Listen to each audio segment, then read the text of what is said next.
All right, I'll go ahead and call the meeting to order. This is a regular meeting of the Third Laguna Hills Mutual Board of Directors, a California nonprofit mutual benefit corporation. It is now 9:30 in the morning, Tuesday, December 21st, and we have a quorum. We have 9 board members here in the boardroom. I'm sorry, 9 directors here in the boardroom, and 2 directors are on Zoom. So we have all of our directors are available. All right, Director Wayne, if you would please lead us in the Pledge of Allegiance. If you would all stand and face the flag with me, please, and follow me in the Pledge of Allegiance. Ready?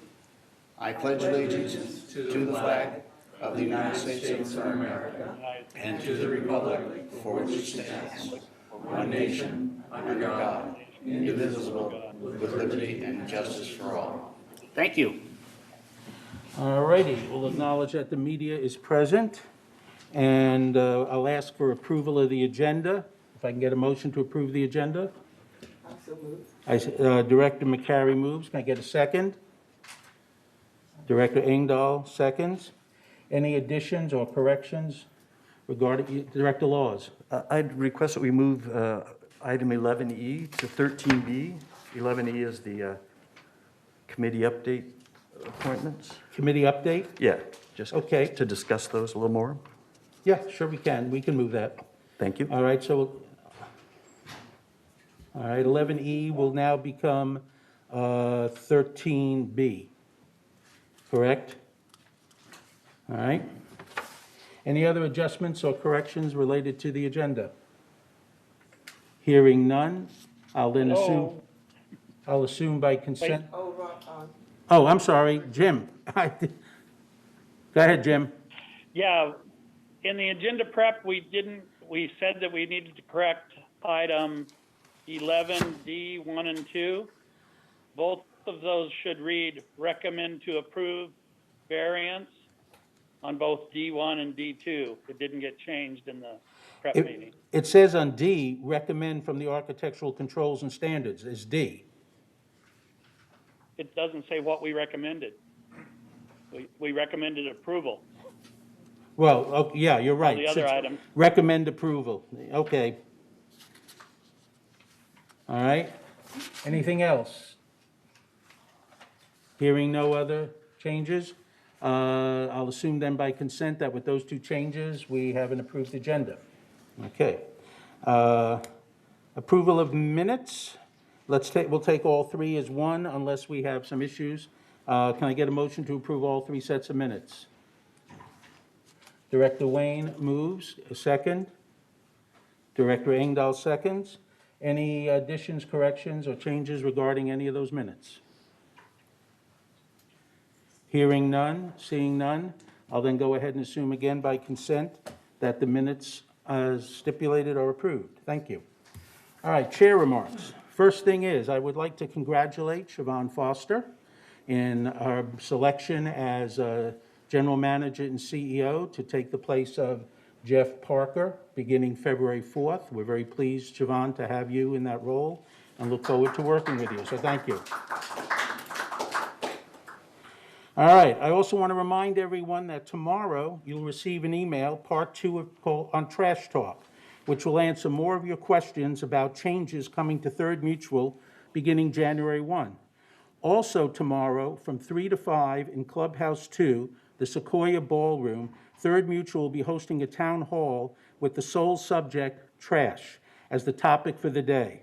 I will be joined by Director Mark Laws, and the 2 of us will be there. We will do a short introduction on to try to update you on where we are with the issue of the changes that will take place January 1.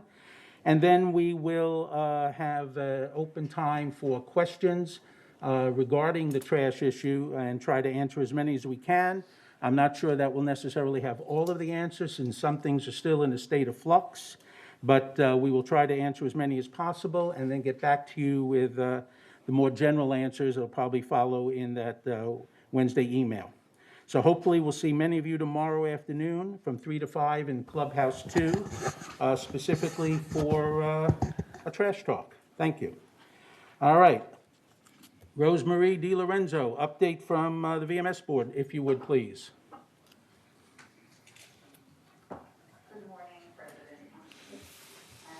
board and also our third residents and to staff. This month has been a very busy month for VMS. We had 3 new directors put on VMS, one isn't new, from each of the boards.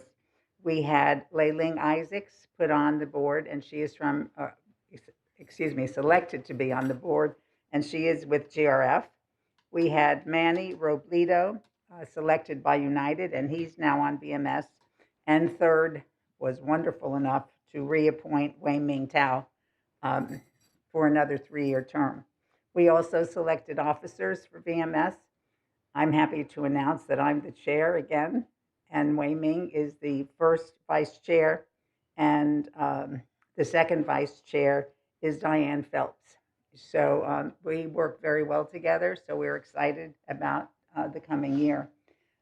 Today at 3 o'clock, we're going to meet, and it's called a workshop, with the VMS board to discuss our goals for next year, and also to restate what we want our CEO to be doing for us.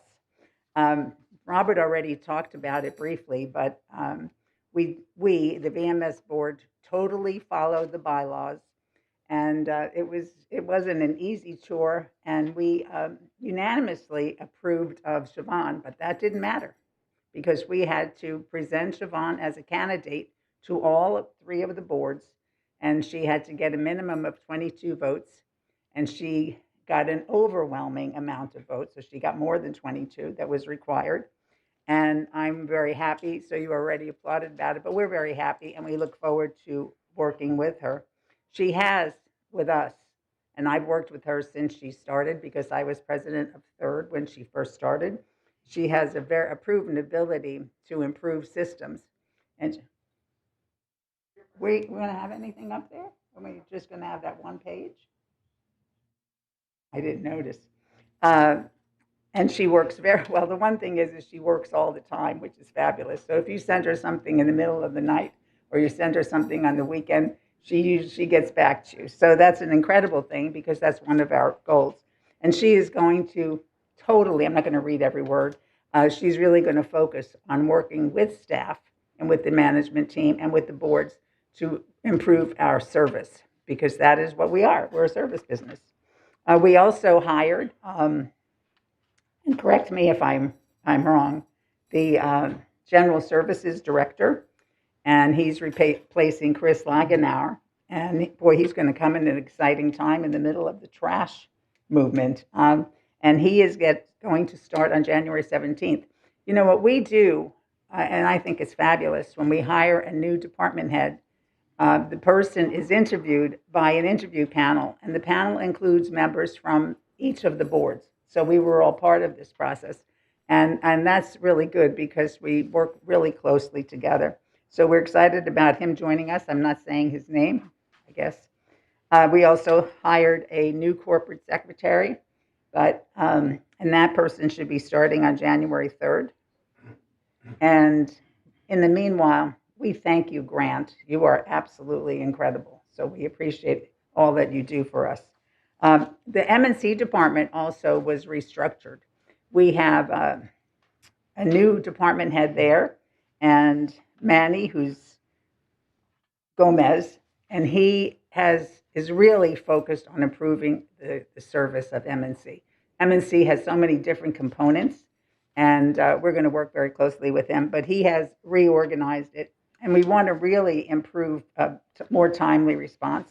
We have to improve a lot of areas, and I know that he'll be working closely, and they'll be working closely with the boards and the M&C departments. And we also had our key performance indicators completed this month, and they had to do with the turnover of paperwork in purchasing of units. And you know, from all of you, and you'll see that when the financial report is done, sales are really up in the community, and it is so much more paperwork. And one of the things, what are you trying to get him to move the slides? I know, and the slides are so well done, too bad. But we're really focusing on customer service in that area. And one of the things that was happening is when the paperwork came in, lots of times it was incomplete, and it would just sit there while you were waiting to get to it. Now the paperwork is checked as soon as it comes in, and we're going to evaluate it within the next month as to how this is going. We had 174 more escrow packages in 2001 compared to 2019. We didn't compare it to 2020. So that's a lot more work, and great for us because the units keep selling. The last thing that I'll talk about is the all boards training, and it was absolutely incredible.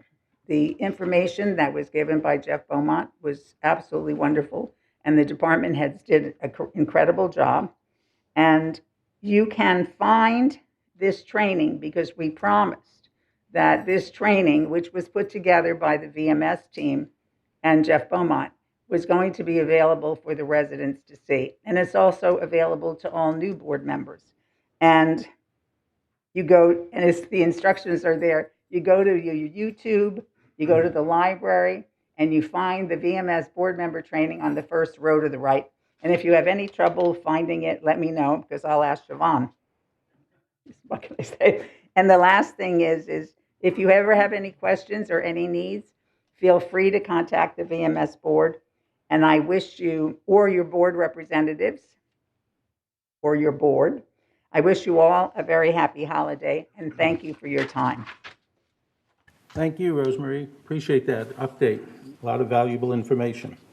Okay, well, we'll move now to member comments. And Grant, each person has 3 minutes in which they can speak, and they may address items that are not on the agenda at this time.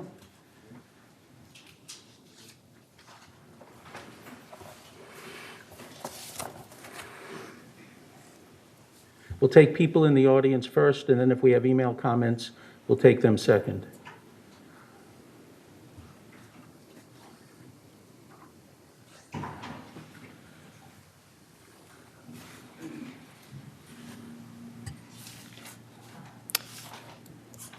The first speaker is Joe Camara at 2404. Good morning. I'd like to reference the property risk analysis report from a year ago by Beecher Carlson Insurance Services. It was produced by industry experts with the latest analysis tools and peer-reviewed.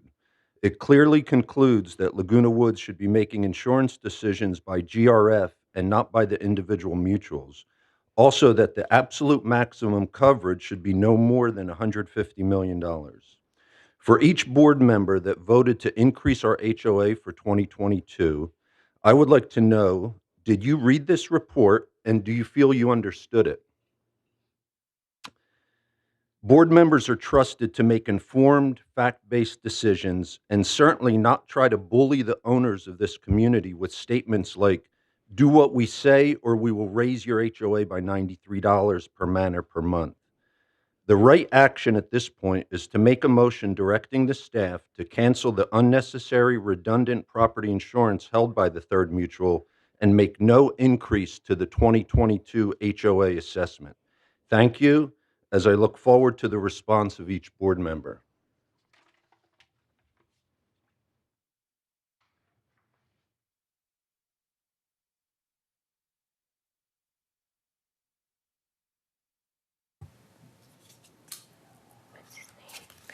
Next speaker is Jules Zaylon from 3124A.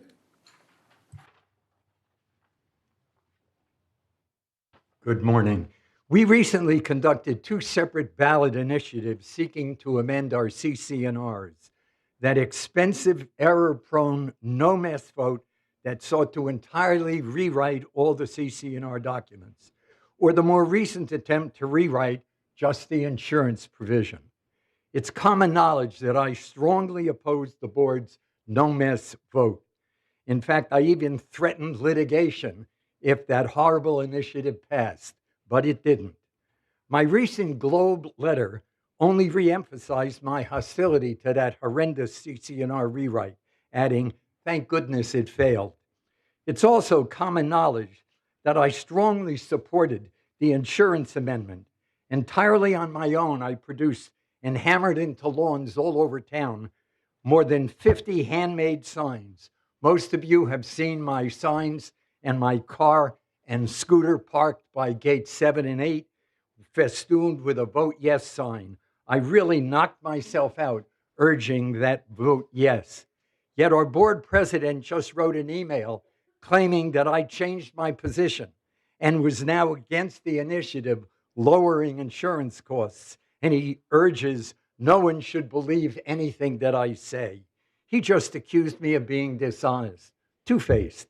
Now ask yourself, why would I oppose a ballot initiative that would save me $1,200 a year when I spent over 60 hours working to pass? Illogical, right? It's so illogical, I immediately wrote him and asked him to correct what he said and promised that if he did, I would do nothing more. I wouldn't say another word. Instead, he came out swinging. So why make a cockeyed accusation? Maybe because I just began collecting signatures on a recall petition to fire him. He apparently can think of no other way to defend himself except to throw mud at me. One reason for recalling him is that he keeps saying things that are provably false. I guess we can now add his accusation that I was against the ballot initiative I at all times was in favor of. Character is said to be destiny. This village, this neighborhood, this beautiful community is too precious to give over to somebody like that. This guy has shown us his true colors. We should show him the door. I'll be outside the community center until noon today, handing out and collecting recall petitions. Come, join our campaign. Thank you.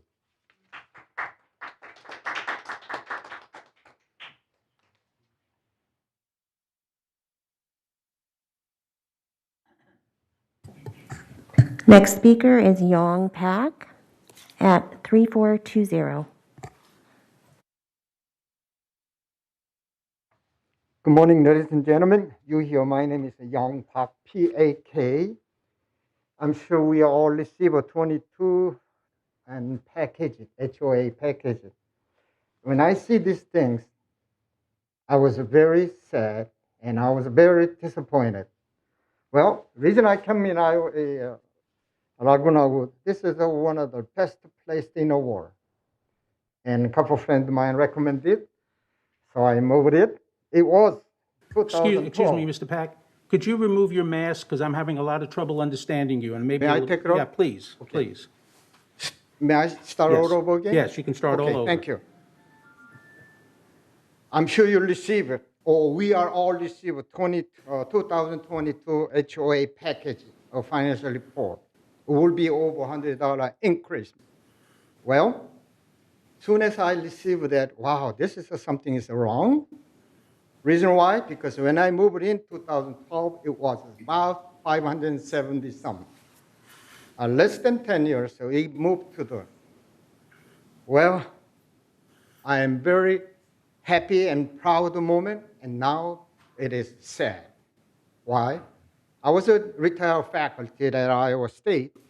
My limit to fund, personally, that's one of the biggest challenges with you.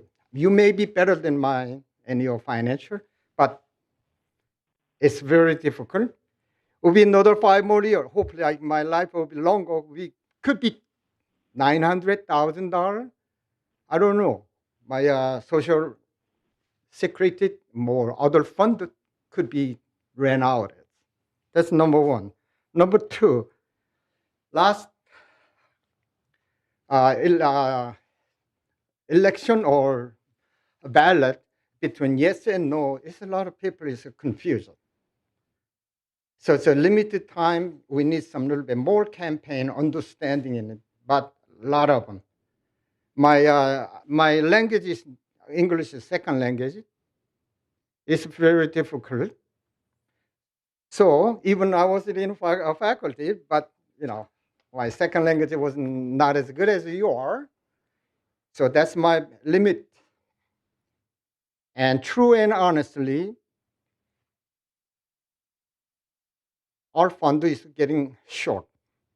Basically, I guess, move out of this location. But I hope not that happen. Again, you may be better than my financial, but idea is yes and no doesn't really matter. We elect you. You please understand these people. These people. And we are proud of you and happy about what you're doing.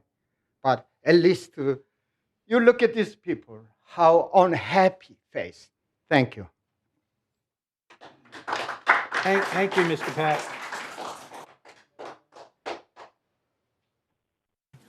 Next speaker is Chris Collins, 3306Q.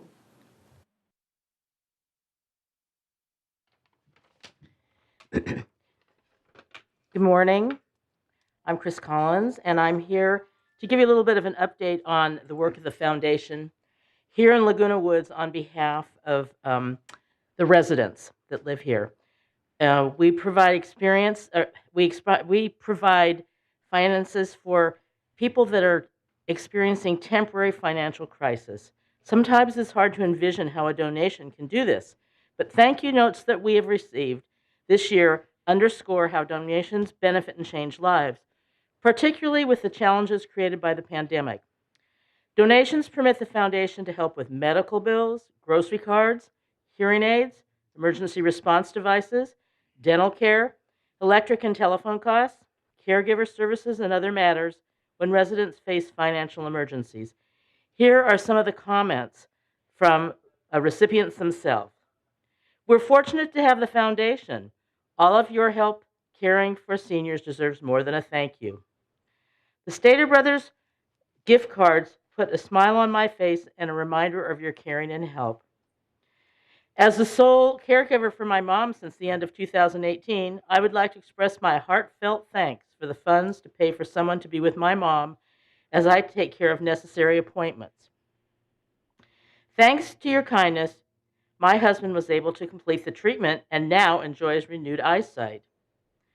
Thank you for extending the emergency response device coverage. Your generosity is very much appreciated since my finances are limited due to my husband's death and I am prone to falling. Thank you for helping us. You made it possible for my husband to attend the Alzheimer's daycare services on El Toro, which he enjoyed very much. So for more information about the foundation, please contact us at the foundation at comline.com or by telephone 949-268-2246. Also, please visit our website at foundationoflagunawoodsvillage.org to learn how the foundation lives up to its motto, which is neighbors helping neighbors. Thank you.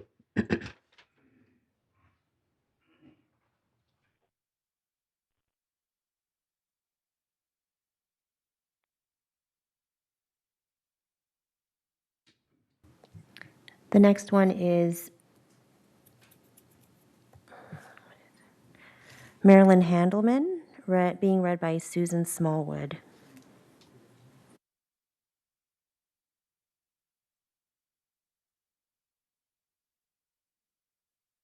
Good morning.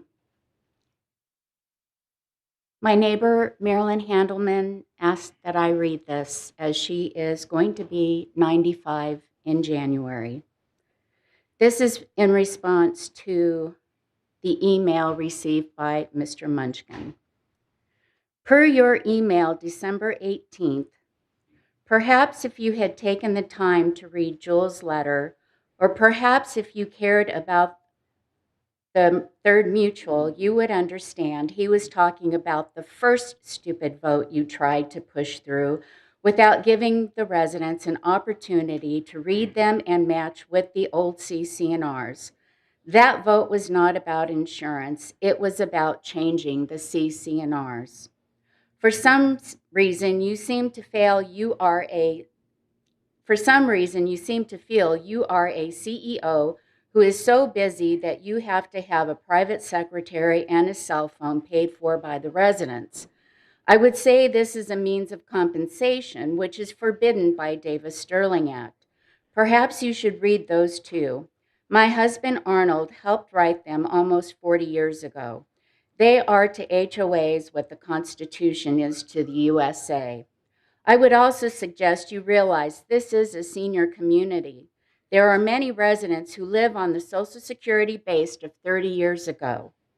Raising the monthly dues by over $100, which includes paying for your secretary and cell phone, in some cases is going to make these residents choose between food and medications, or perhaps give up both. It will force others to move out of the community because you, your previous board, and your unscrupulous attorney have not done your fiduciary duty to keep this community safe and affordable. Thank you.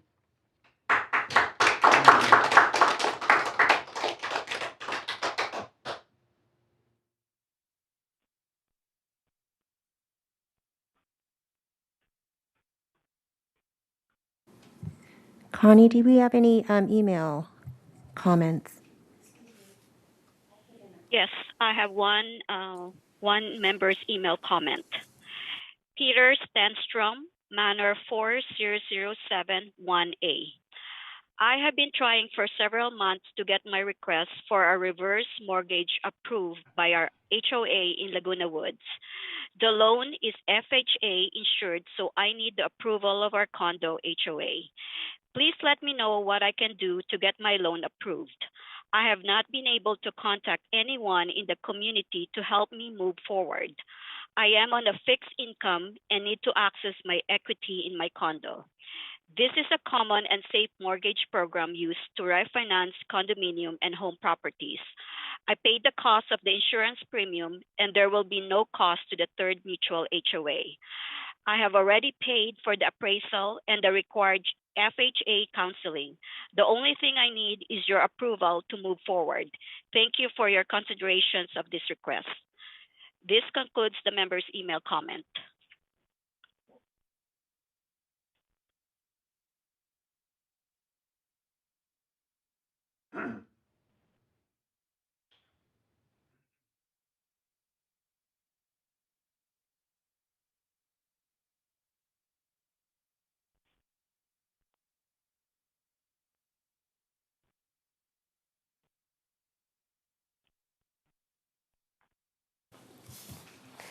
The next speaker is Susan Smallwood, 3456B.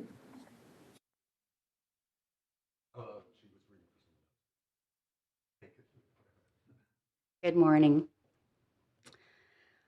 I noted in the minutes of November 16th that my comment about the falsification of the resignation of Pearlstone was left out. Director Munchnick, first you fabricate the resignation of Pearlstone, and we learned it to be false. Even both Wayne and Stozak asked if it was legal, and you said yes. You have discredited yourself and your board of 6 to go along to get along. In response to your email about Jules' letter to the editor, again, you fabricate the intent of Jules' letter to the editor and make it up to fit your need to discredit him. But you only have discredited you and your board of 6 so that they will continue to go along to get along. And at the end of your email, you said, it would be nice if we could put this issue behind us and work cooperatively as a community moving forward. I don't understand that. You put somebody down and yet you want to work with the community. It doesn't make sense. It appears this comes from your private email, and this was meant as a private e-blast. But yet at the bottom, you show a copyright of 2021, support your third board. And at the mailing address, you have support your third board with this address here on El Toro. Which is it? Thank you.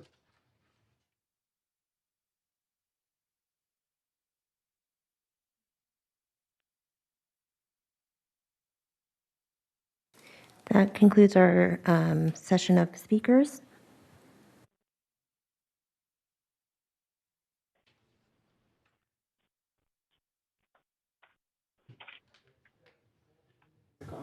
That's the end of member comments? Okay. In response to the first member comment about the insurance issue and the study, anybody want to make a comment about that?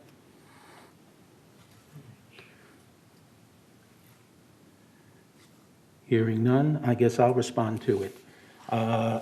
You're correct, the PML in the study is $141 million. The problem is, though, that GRF cannot purchase insurance for Third Mutual.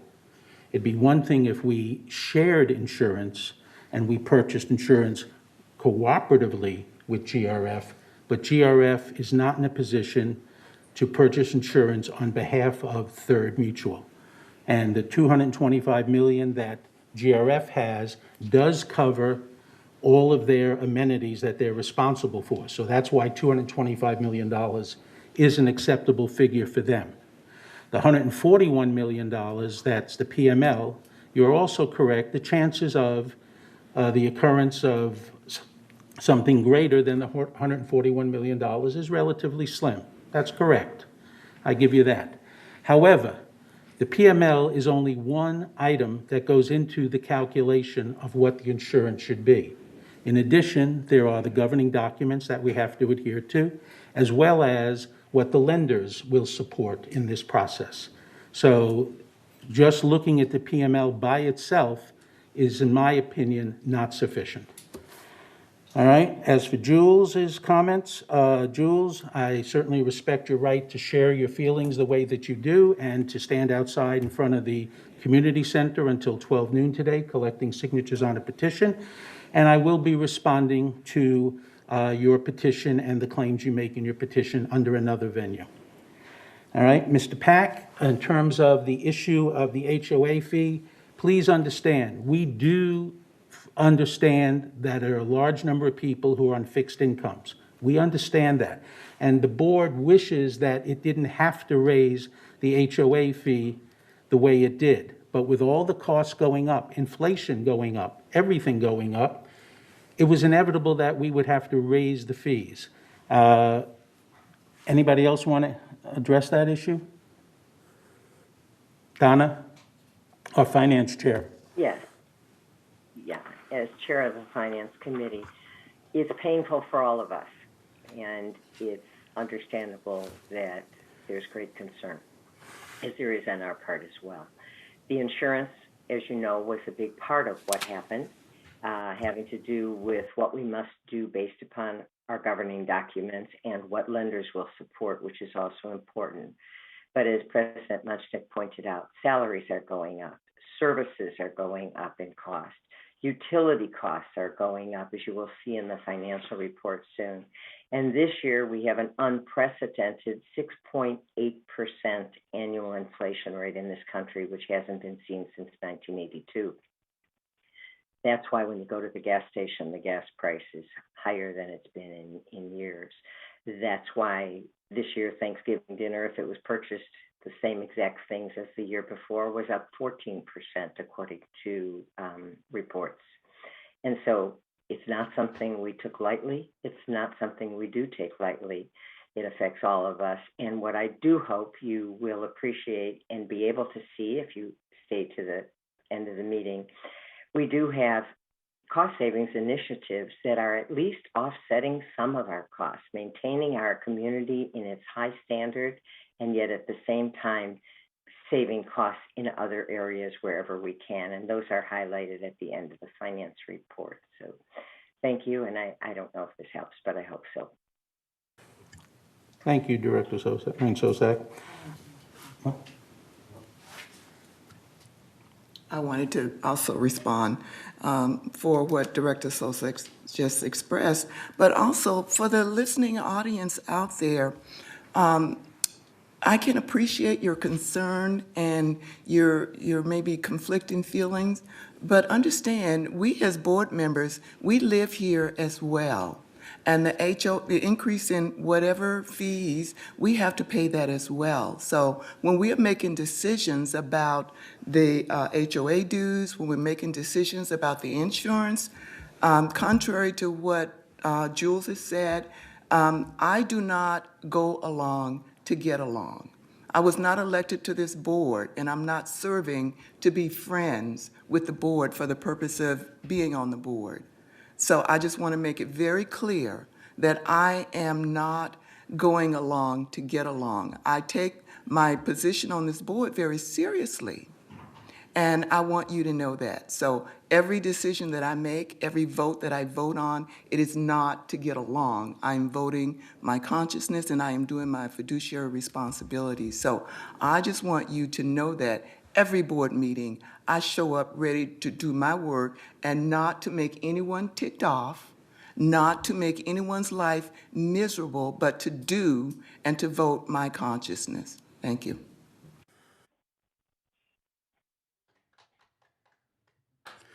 Well, I would just like to address a different part of Mr. Pack's concerns, and with regards to education and transparency of all the things that the board is going to ask of the ownership to sign off on, whether it be a CC&R change, insurance change. I believe that moving forward, we all hope that we can educate the community more, and hopefully more of our highly educated, qualified residents can step up and be on committees to help this community move forward in the right direction and help steer us away from rocky shores, if you will. And all in all, the more people that participate, the better this community is going to be, because we'll have better communication between all of us. So hopefully you'll see that in the future.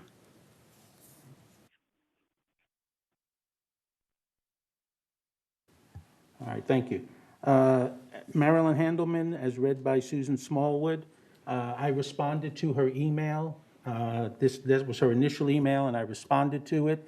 I just want to clarify for everybody's understanding, those here in the boardroom, as well as those who may be listening at home, there never was any intent for me to have a private secretary. I do not have a private secretary, and we were never voting on whether or not I should. That was never the issue. The issue was whether or not the third board felt that an additional secretary was necessary to do some of the work that has been handled by the current, well, we now have a new corporate secretary, but was being handled by the corporate secretary that was just too much to get done in a regular workday. And that's why we were looking at an additional corporate secretary. It was never, ever intended to be for me. And also the rest of Ms. Handelman's issue, I responded to her email. Mr. Peter Sandstrom, reverse mortgage.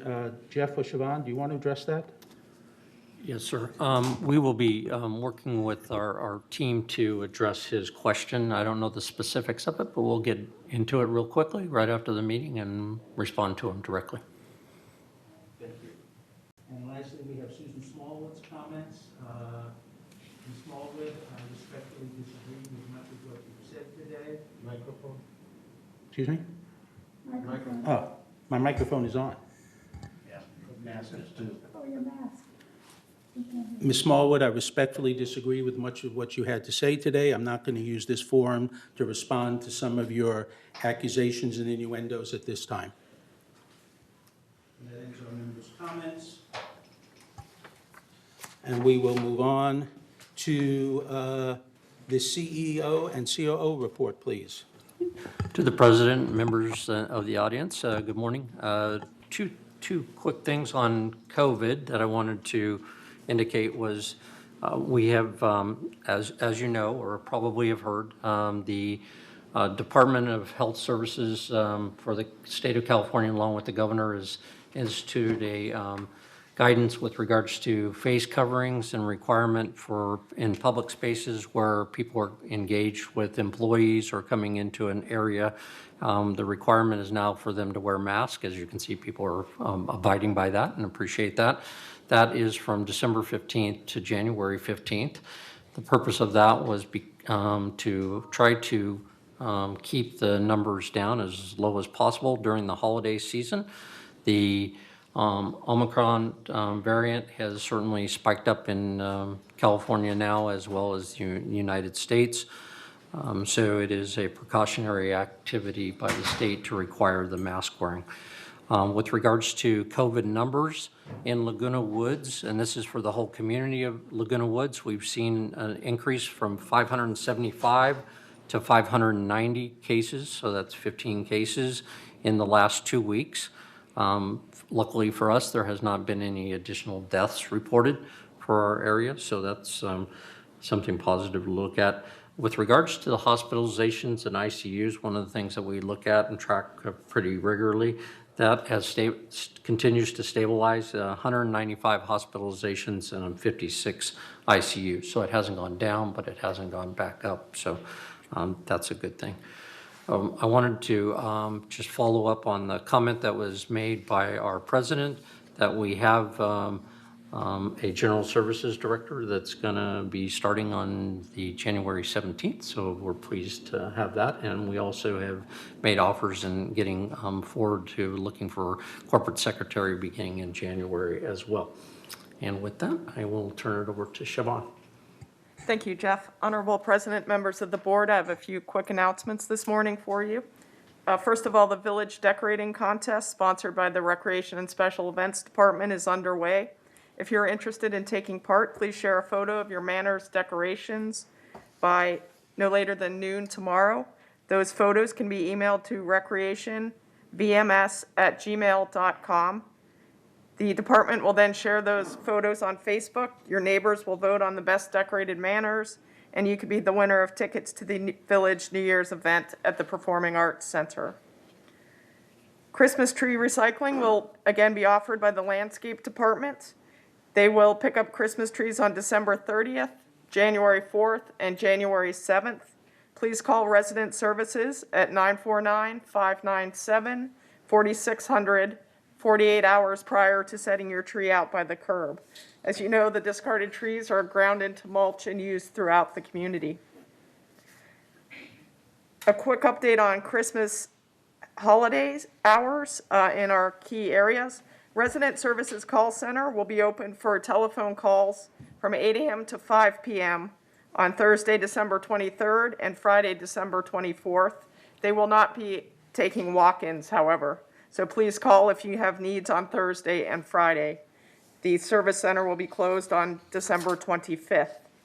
In terms of transportation services, there will be no services offered on December 25th, and there will be no fixed route service on Thursday, the December 23rd and Friday, December 24th.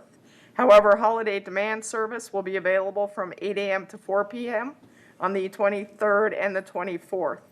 The Journey program will also run from 8 a.m. to 4 p.m. on these days, and the Boost program will run on these days as well.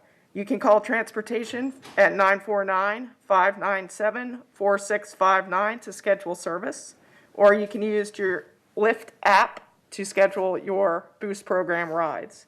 The complete schedule of holiday hours is available on our website. And finally, new resident orientations are being scheduled for the new year. New residents are encouraged to attend one of these sessions to learn about Third Mutual and to meet one of the board members who represents Third Mutual. The next sessions are Friday, January 22nd at 9 a.m. and Wednesday, February 16th at 4:30 p.m. Please make a reservation by emailing info@lagunawoodsvillage.com. And that concludes my updates. Thank you. Thank you. I was remiss in the member comments not to thank Ms. Collins for her work on the foundation and all it does for members of the village. So thank you very much. I apologize for not having mentioned that earlier. We now move to the consent calendar. All matters listed on this consent calendar are moved by a single action. We have the recommendations from the Landscape Committee, the recommendations from the Finance Committee, and the recommendations from the Architectural Controls and Standards Committee. Can I ask for a motion to approve the consent calendar, please? I see Director Wayne, was that a hand? Director Wayne moves. A second, by anybody? Director Engdahl seconds. I have a discussion. All right, thank you. A discussion about the consent calendar? Go ahead. Yes, on 11D that Director Cook has brought to our attention. No, 11D? Yeah, 11D, 1 and 2, that was brought to our attention by Director Cook. Actually, those resolutions have not been read. The resolutions have not been read. The resolutions have not been read? Here to the boardroom, so the people outside that are not here with the packet, they have not seen those resolutions. So we need to, excuse me, quiet, please. So if what I'm hearing correctly, if those resolutions have not been formally read, right, it should not be on the consent calendar. Yeah, we just have to move them down to unfinished business. Okay, if that's the case, then let's move, can I get a motion then, well, let's just see. Can I, at the moment, can I get the mover, the second and the mover on the consent to withdraw their motion at this point? Are you willing to withdraw your motion? Withdraw the motion. Okay, so now the position is to get a motion to move the 11D, down to unfinished business. Is that correct? Right. Okay. I'm going to just go ahead and accept that as something we're going to do rather than have to call for a formal motion to that, because we were moving items before just off the consent calendar at the request of members. So I will move 11D down to 12C. Yeah, right. Okay, so we can read those motions. All right. The resolutions. Resolutions is unfinished business. Okay. So now, for the consent calendar, we have B and C, recommendations from the Landscape Committee and recommendations from the Finance Committee. Can I get a motion to approve the consent calendar for those two items, B and C? Cook has his hand up. Director Cook, you have a hand up? One point. Sure. Yes, the resolutions are included in our packet here. They're not included to the So I don't public. understand why we're going to be delaying somebody's approval of this. All of it was already in the alterations to public view. And I think this is just another practice. Can we get a confirmation from one of the staff as to whether or not that is necessary when you've already delayed these variances for 3 months?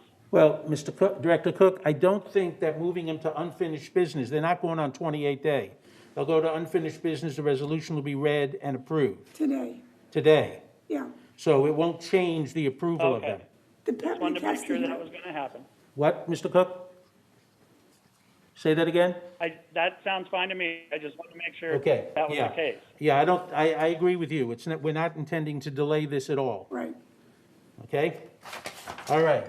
So I've forgotten now where exactly I am. Can I get a motion to approve the consent calendar, B and C, items B and C? I see Director Wayne again. B and C, 11, B and C. I see Director Engdahl as a second. All right. Hearing no more discussion at this point in time, I'll assume then that everybody is in agreement and that we will approve the consent calendar, 11 items B and C by consent, unless I hear differently. All right. Moving on, we're now down to unfinished business. Entertain a motion to approve a contractor violation policy.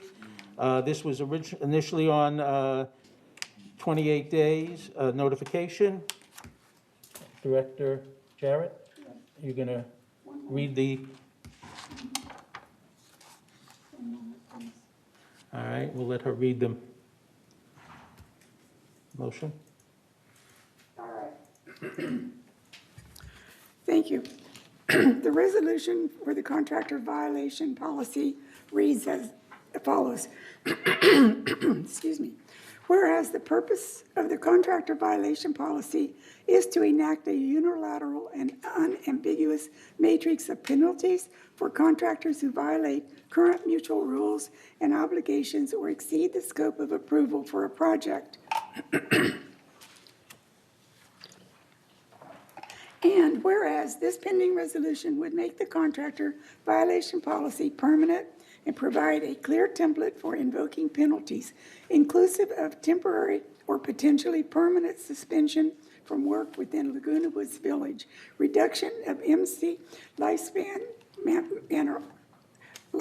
to 90 days with the possibility for an approved timeline extension. And whereas the third ACSC and manner alterations agree that the contractor violation policy will be affected and both recommend the approval by the third ACSC.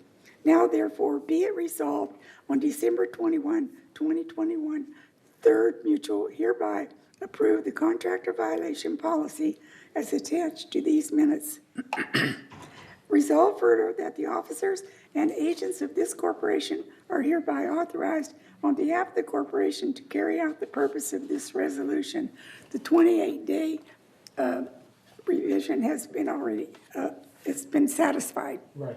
Thank So you. can I get a motion to approve the contractor violation policy? So moved. Director Bada moves. Can I get a second? I see Director Mccary second. Any discussion? Director Lewis?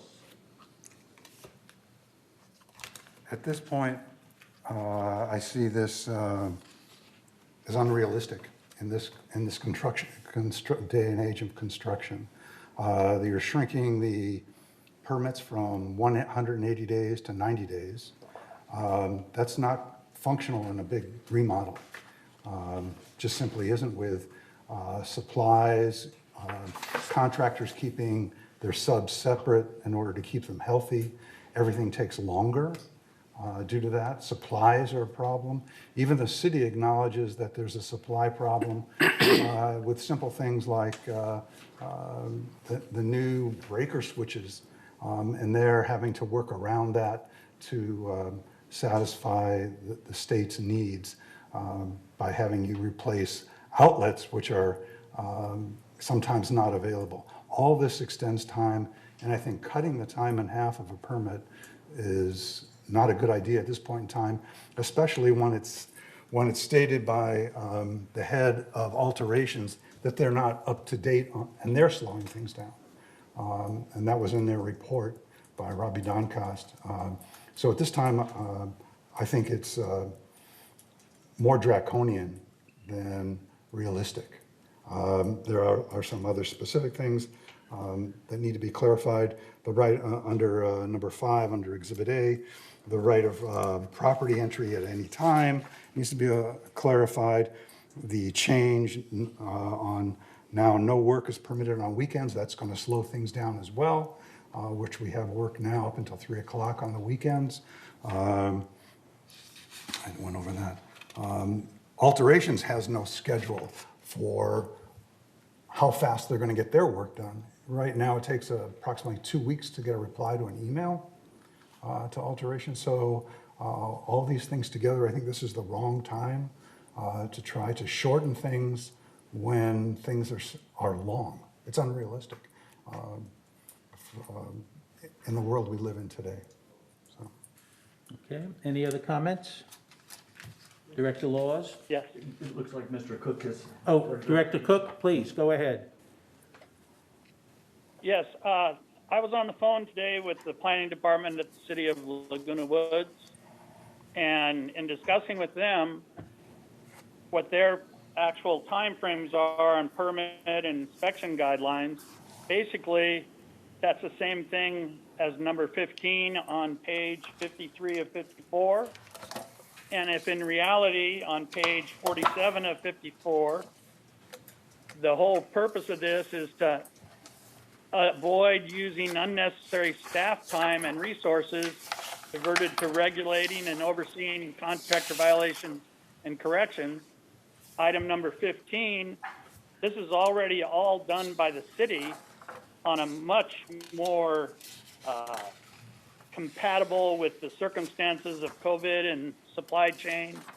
And I don't even understand why we're getting involved in it when under the permit process, the city and the inspection time frame, as long as you're moving forward on your construction, it gets done. And no one that's doing construction wants to delay their construction time. They want to actually increase it. But the reality of today's market and supply chain is that why are we going to try and police something that's already done by the city if we really, in fact, want to reduce unnecessary staff time in doing it? So I would recommend that item 15 just be deferred to comply with City of Laguna Woods timeframes for permit and inspection guidelines, and we not be the policing agency. Just my opinion. Okay, and Director Laws. During last month's meeting, I brought up some concerns. I shared some written concerns with the third members, Architectural Committee members. None of those are in here, so I'll be voting no on this. Thank you. Okay, anybody else? Gavin, you've joined us. Okay, Gavin? Thank you. Yeah, I was just getting on as a panelist there. So just to address a couple of the issues there. The first is regarding the reduction of time for a project to be completed. This is accounted for as far as, let me just pull it up, in the severe violations section number 4. Basically, the contingency is there, so manor alterations has some form of standard as far as having contractors that do take multiple projects all at once, and basically what they'll do is they'll follow mutual consent for multiple units, knowing that they're not actually going to even start work for one of the projects for maybe 3 or 4 or 5 months down the line.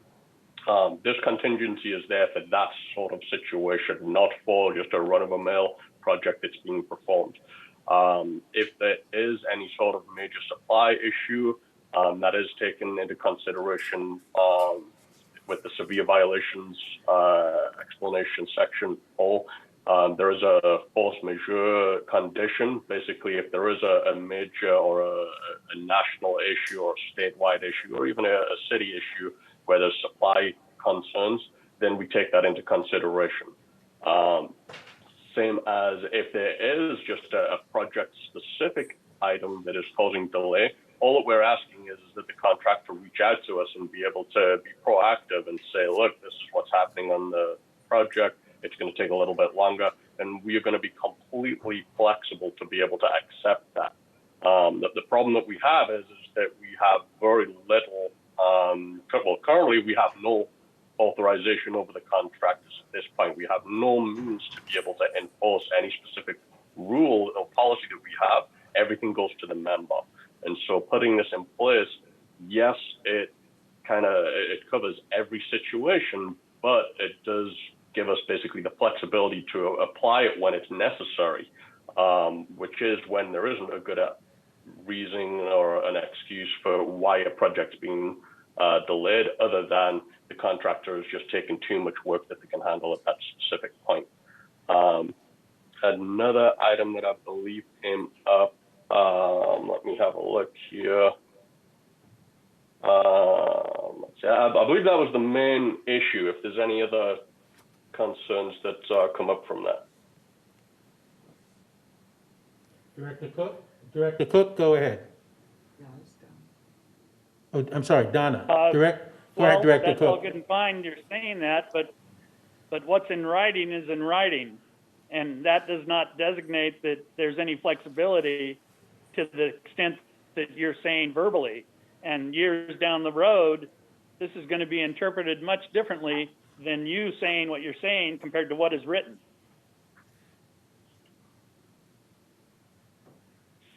I understand. I mean, that's something that the board are there to make that overall determination. I mean, essentially, what would happen in that given situation would be is that we always have to reach out to that contractor first. So the initial contact would be from us to them, asking why it's taking X amount of days over the assigned time, and that would open up that communication for us. Whether or not you want to check and balance on top of that, that's absolutely fine. I mean, again, I'm expecting that all of the, so the initial contact between manor alterations and the contractors and members, that's just going to be handled within the department. However, if it gets to the point of any suspensions becoming effective, that would be brought up at each of the committee meetings on the monthly basis, and that can, still be reviewed by the committee or the board, depending on, how many eyes you want to have checking that on a monthly basis. But all of this is going to be transparent to the committees and the boards to be able to see exactly who, if anyone, is under a current suspension. But there's going to be, we're not looking to prevent anybody from working inside of the community. We are just looking to make sure that everyone is, one, adhering by the community rules, but also that the best interests for our residents who, aren't being put off and being delayed on their own projects. Director Rain-Sosak, you have your hand up? Yes. My understanding is that the purpose of this particular issue is to protect our residents, to protect the community. And in that respect, it's a wonderful idea.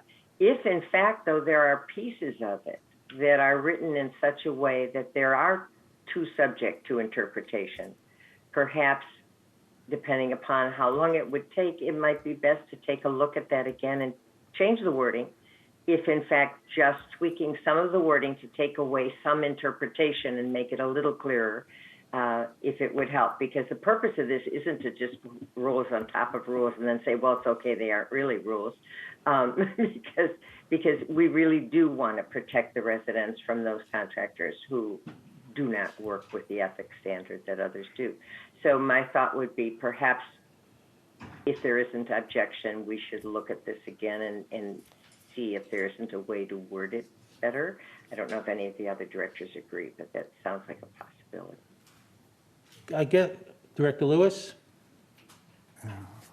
I'll have to agree with Donna that some of the wording in this, since it seemed Mr. Fogg is promoting this more for multiple projects taken on by a contractor, and they wouldn't start in a number of months, then there needs to be some kind of separation, especially when, as I said, that Saturdays are no longer permitted to finish up projects. That just makes a project longer, not shorter. And a major, as we move forward in this community, there's going to be more and more major rebuilds that are going to take longer and longer to do. Raising ceilings, new beams, changing plumbing. This is all going to take a significant amount of time, especially, as I said before, within COVID, when most conscientious contractors are keeping their sub-crews separate instead of having 2 or 3 different crews work at the same time. They're not, in order to prevent cross-contamination. So you have many things that influencing, even when you go back to just supplies. I had problems with supplies. The city realized this, that some things you just cannot get. Plain and simple, you have to wait months, if not, weeks if you're lucky, months. More the case, breaker switches being one of them. They're just not available. And this will slow down a project because then all the alternatives get purchased, and you're out of luck in that respect. And this will just sit and delay. So this needs to be reworked, as Donna said. Perhaps the text needs to be changed somewhat, and some of the policy needs to be stepped back and looked at. As Director Cook said, that down the road, it's going to be interpreted differently. We can say one thing verbally, but when it's in print, it's in print. And we do need to fix it and make it right. Okay. I guess what I'm hearing from people, at least the ones who are speaking, is that this needs some additional work. And what I'm hearing is that they would like it to be sent back to committee for further review and consideration of some of the issues that have been raised here today. And I'm okay with sending it back to committee if that's the wish of the board. And I'm hearing from at least 4 people that that's the wish. I'm talking about Director Cook, Director Laws, Director Lewis, and Director Rain Sosak. So I don't know how the rest of you feel, but if that's the sense of the board, then I think that's what we should do. Director Bada. I would concur with the gentlemen who have suggested that we send it back for review again. Okay. Director Wayne, did you want to, no comment? Anybody, Director?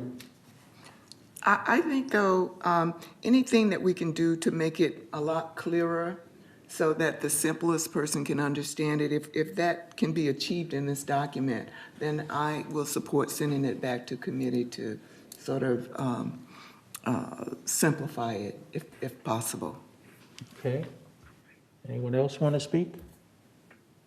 I would agree. I'd like to Director send Jarrett, please. I'd like to send it back to committee. Okay.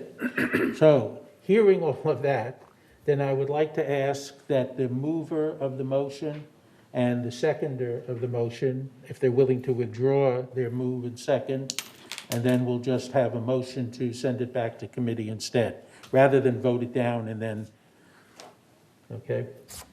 Can I, who moved it? Who was the mover and who was the second? I think I made the motion. Craig and Engdahl seconded. Craig Wayne and Engdahl, were you willing to withdraw your, Annie? You seconded the motion, right? Yes, All right. I made the motion and Annie seconded the All motion. right, so Kush made the motion, Annie seconded. Are you willing to withdraw? Yes. Yes. Okay. Now that the motion's withdrawn, can I get a motion to send this back to committee for further consideration and review? So Director moved. Laws? I Okay. I'll take Director Lewis as the second in this case.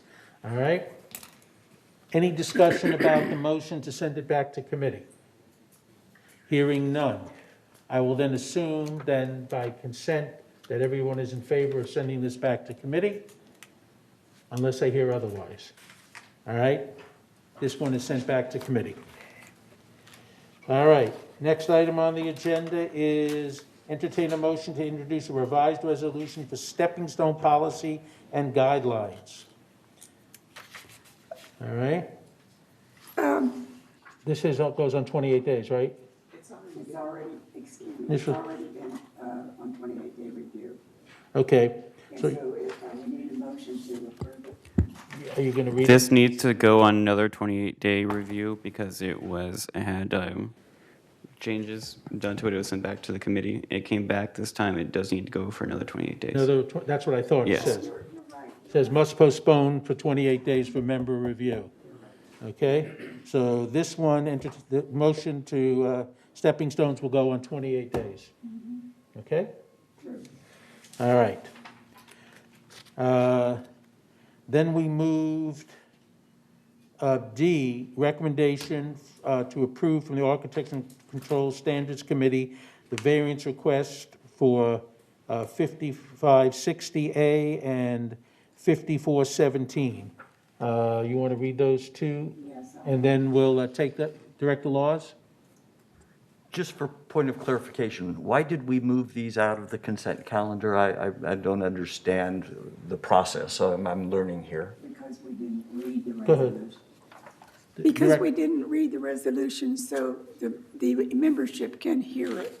Because we can see what we have in the packet, but the membership cannot see what's in the packet. So for the record, that's why we read the resolution. How about the resolutions for the Landscape Committee recommendations, for instance? Or the resolutions for the liens, for instance? I don't Did read those, is I what I'm don't saying. understand how these two are different than the others. Because we always put those on the consent calendar, and if anybody wants to pull one back, that's what we do, we pull it back for landscape. No, but his question is, and it's, why are we did not read the resolution on removal of the tree.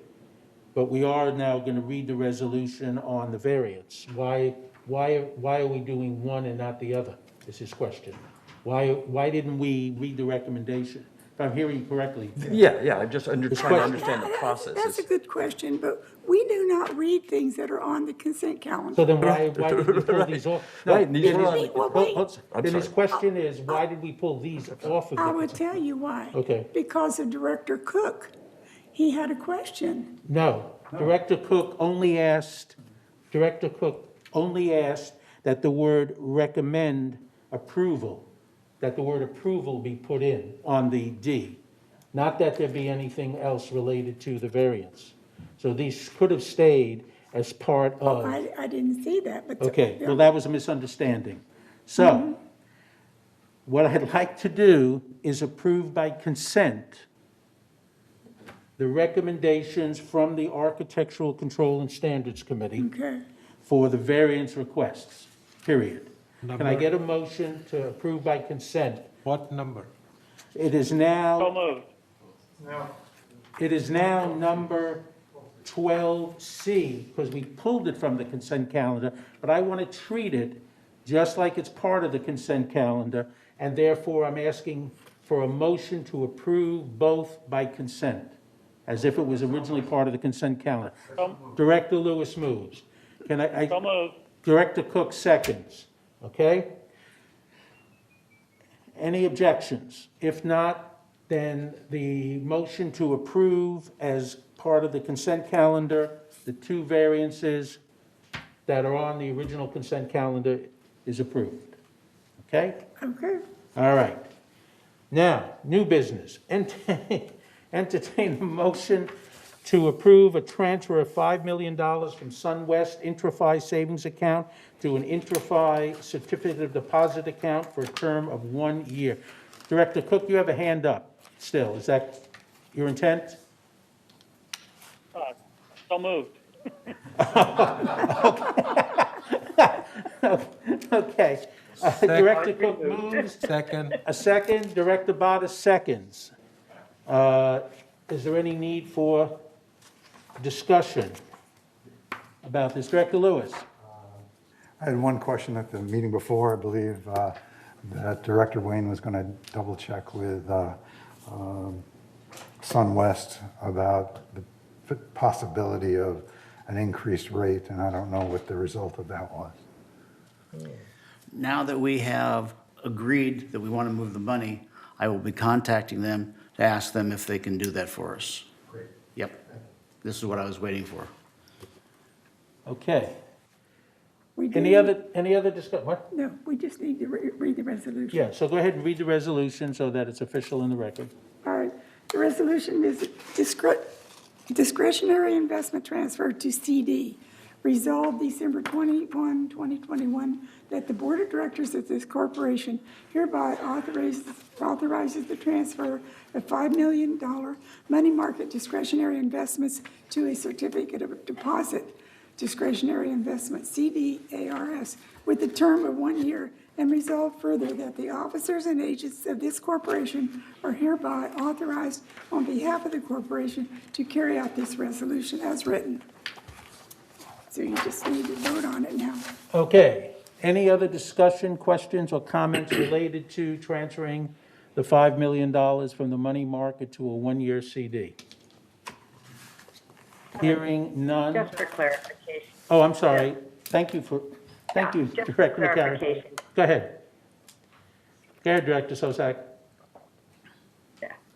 Just for clarification, Director Wayne has been talking in contact with SunWest, and the reason for moving that money was to have a slight increase in our earnings rate on that amount of money, and that doesn't appear in the records. I just want to make sure that, for the record, people understood the purpose of that move. Okey-doke. Thank you. Any other discussion or comments? Hearing none, I will then go ahead and assume that this is approved by consent unless I hear otherwise. Hearing no objections, the motion to move the $5 million has been approved. Director Wayne, you will now charge with contacting them and discussing whether or not we can get a better rate. Correct. Thank you. All right. We pulled from the consent calendar at the request of Director Laws the committee appointments. So we now have the committee appointments. Can I get a motion to approve the committee appointments? And then we'll open it up for discussion. I so move. Director Mccary moves. Can I get a second? I'll second it. Director Jarrett seconds. Okay. Discussion. Director Laws, since it was your request to pull it, what are your questions or comments? Yeah, I'm commenting on the change to the chair of the Landscape Committee. As I was campaigning, well over 90% of the people I talked to were dissatisfied with the landscaping. And I'd like to see that we have some new leadership in the Landscaping Committee versus what has been there for a while. That's my request, is that we change the chair to somebody else. Well, I can tell you that the reason that I made the change in chair was twofold. One was because Director Mccary is overburdened with, in terms of the number of committees that she's not only on, but also chairs. And also, I wanted to put Director Jarrett back in because of her experience. There's nobody else that has the experience that she has in working on it. But we do have new members on that committee as well that certainly can contribute and hopefully move the landscaping in the direction that will satisfy more members. But that was my reasoning. Okay. Okay? Anything else on the committee structure? All right. Anybody else? Hearing none. No more discussion. Director Cook, did you want to say something? Yeah, in reference to that, you just said Annie Mccary was overburdened and you made her the chair of that. No, she's no longer the chair. That's what it says, but that's what it says on our paperwork here. On the Landscape Committee, Annie Mccary chair. No, well, I don't know, I'm not exactly, Director Cook, I'm not exactly sure what you're looking at. What I'm looking at says Landscape Committee, in red, next to Lynn Jarrett's name, it says Chair, Annie Mccary, the chair is crossed out. What, Director Lewis, you know what he's looking at? Jim, Or what I'm looking at, it shows Annie Mccary as chair. Jim, take a look at agenda item 11E on page 2 of 6. It's one of the yellow pages, about third section of yellow pages back. And you'll see Annie is crossed out and Lynn is... Jarrett is chair. As chair. Okay. All right, also, just as a, do you see that now? Yes. Okay. Also, just as a comment, if you'll notice, we've added a whole bunch of people as advisors. These are the people who applied, and I met with each of the chairs of the committees to discuss the different applications. We actually got a number of applications greater than the number of people who were appointed as advisors. So we did appoint a lot of them are in red who are the new advisors. Some of them are carryovers that are in black that have been previous advisors that we've been very satisfied with. So you can see that some of the most of the changes on the committee appointments are all the new advisors. That's most of it. All right? All right. Any other discussion about the committees? Hearing none. Director Laws, I don't know how you feel about this at this point, whether I can call for consent or not. I'll vote no. You'll vote no? Okay, then we'll, anybody else? Do we want to go round and vote, or do we want to just do by consent except for Director Laws, unless there's anybody else? All right, hearing none, then Director Laws will be listed. Director Lewis? You'll vote no? Okay. Director Lewis and Director Laws should be listed. Director Bada? Yes, me too. Director Bada will now vote no. So we have 3 no votes on the committee appointment list, and the rest we'll consider then by consent as approval. So it'll be 8 approved and 3 against. All right? Moving on.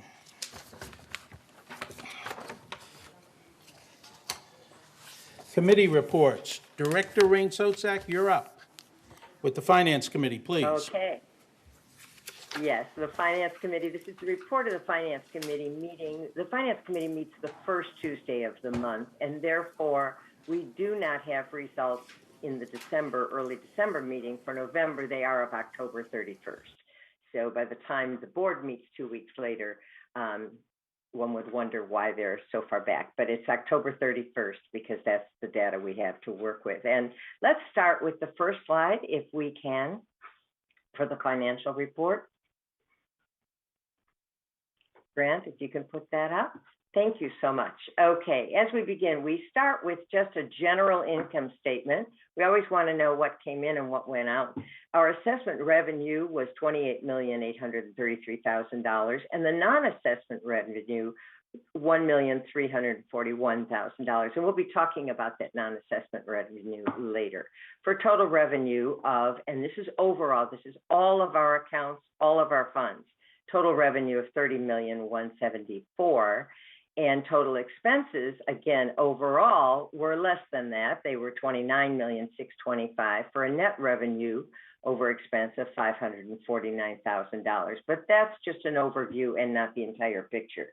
So let's move on to the next slide, where we're going to look at the operating income statement. And this is, if we can move to that next slide. This is the operating, thank you, the operating income statement. This is the operating fund, the one we work from, the one we budget for in expenses we anticipate for the year.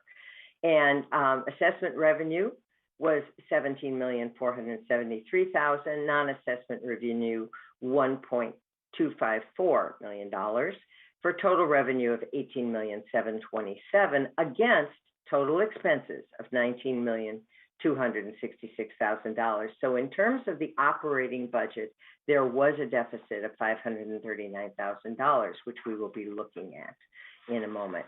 But let's turn now to our income statement and look where the money came from. And on slide number 3, the income statement, you can see assessment revenue was budgeted for and received $28,833,000. There was no variance. Our non-assessment revenue was less than anticipated.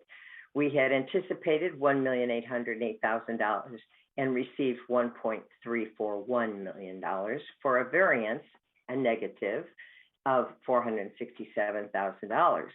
So our total revenue, $30,174,000. Fortunately, our expenses were less than anticipated as well. We had budgeted for and anticipated expenses of $32,309,000, and the expenses were only $29,625,000.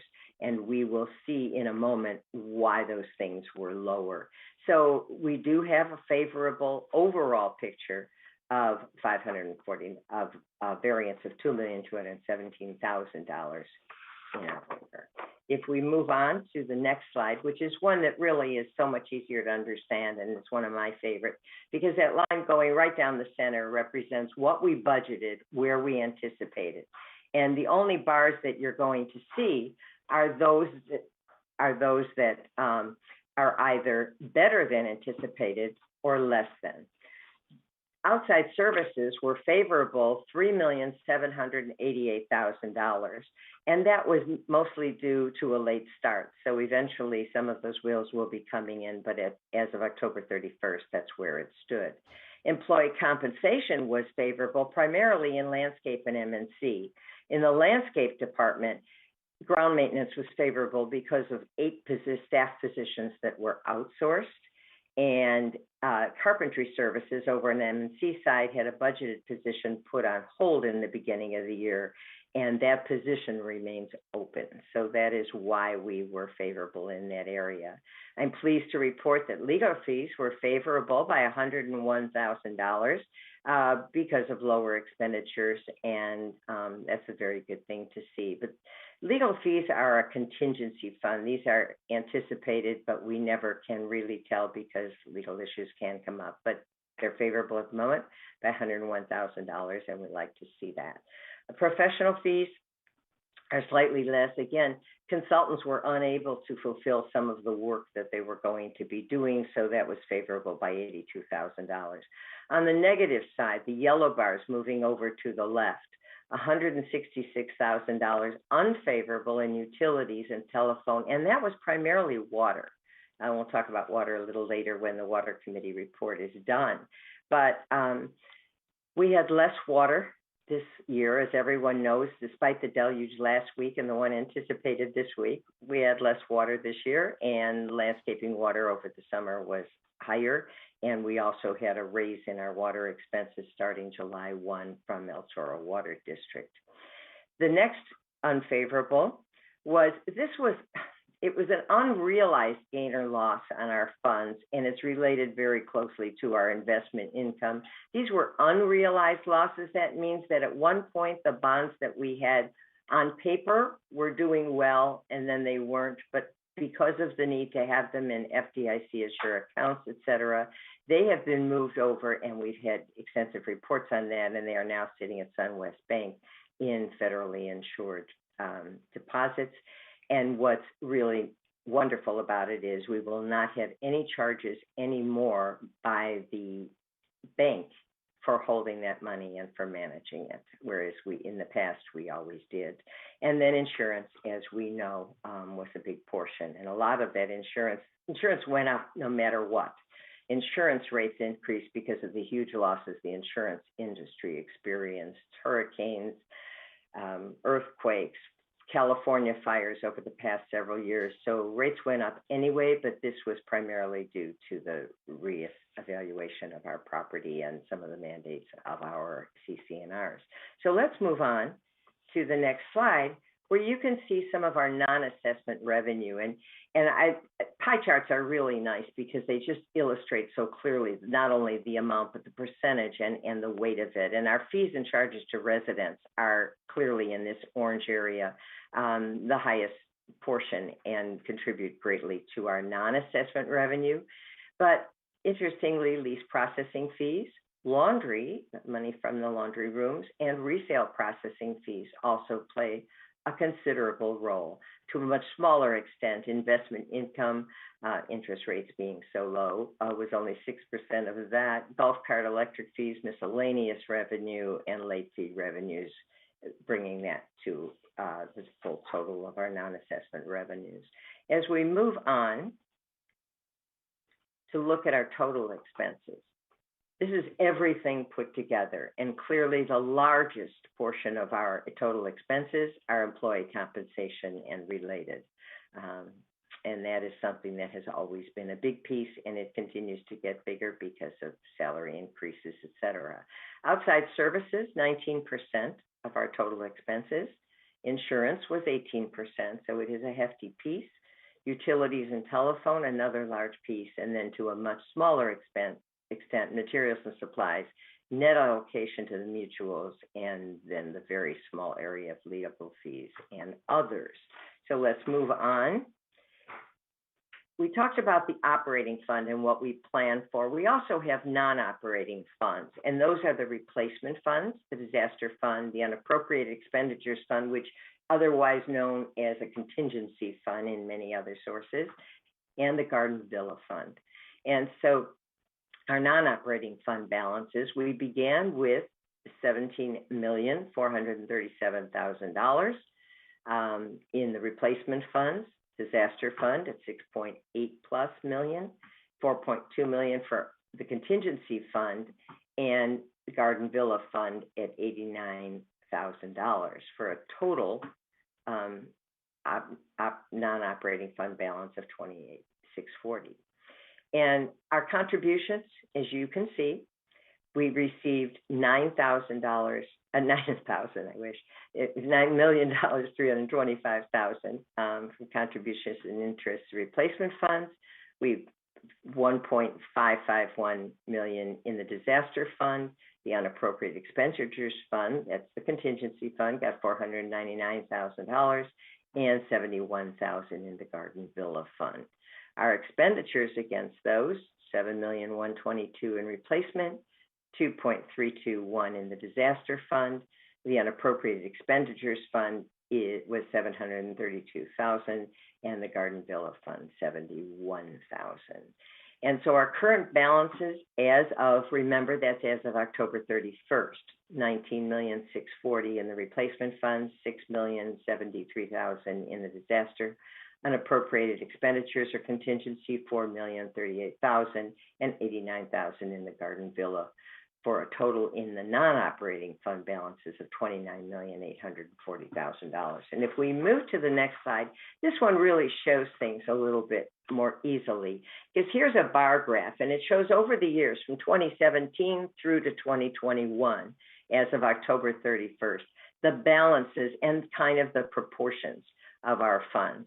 So in orange are the replacement funds. And as you can see, they've had, this year, we have really increased that. This facilities in the community are aging, and we anticipate more replacement. And so that fund is growing. And the next one, the disaster fund, has shrunk a little bit. It kind of stayed steady over the years. No, we're not ready for the resale history. Come back. The disaster fund has shrunk a little bit. That is being replaced, some of the money for the insurance to help cover the excess cost beyond what association fees are doing, came from the disaster fund and is being put back. The unappropriated expenditures fund, that stays fairly constant. It's a little higher now because, again, as the facilities age, we anticipate we might have more unexpected costs. And at the very, very top, you can see a very fine little beige bar, and that's the Garden Villa Recreation Room Fund, and it hasn't changed appreciably over the years. But that gives you a picture of how these non-operating funds are looking. If we move to the very last part of the financial report, of the main report, now we have the resale history, and it's always good to save the good news for last. 2019, we had 338 resales, and of course in 2020, when the pandemic hit, that dropped considerably. But this year we are coming back. There are more resales than we've had in actually the last 2 years. So that's good. We have 405 resales, and I want to call your attention to the average resale price. Back in 2019, it was approximately $409,000 per manor. In 2020, $422,000. So in spite of the pandemic, the prices did go up a bit. But this year, in 2021, as of the end of October, the average resale price is $458,643, for an increase from 2019 to 2021 of almost $50,000. And that's the appreciation of our real estate. So given that, we'll move on to the special part of the report. That is the financial report, but we now move on to the next item on the agenda, which is the highlight and as part of the financial report. Expenses are going up, costs are going up, our facilities are aging, and we're needing repairs and replacements. But in spite of all of this, there have been cost-saving initiatives that are at least helping keep our costs down and keeping our community maintained at the level it needs to be. So this month, I'd like to highlight the landscape department. Prior to this initiative, we paid to have large tree trunks and other landscape debris hauled away. We also paid to have horse manure hauled away from the stable. And then once those things were hauled away, we bought mulch and brought it back in a different form. So let's look and see what that did, what it cost us and what it saved us to make some changes a little bit. If we can move to the very next slide, please. You see a picture of a very large machine. That's called a tub grinder, and GRF purchased that to convert landscape debris to mulch. And that purchase was made not out of Third Mutual funds, but out of GRF funds to benefit the entire community.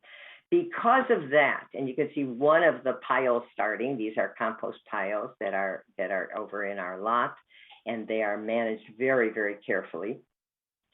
Because of this machine that pretty much goes all day long, it's no longer necessary to pay to haul away landscape debris and manure from the stables. They're put in this tub grinder and turned into mulch for us and compost.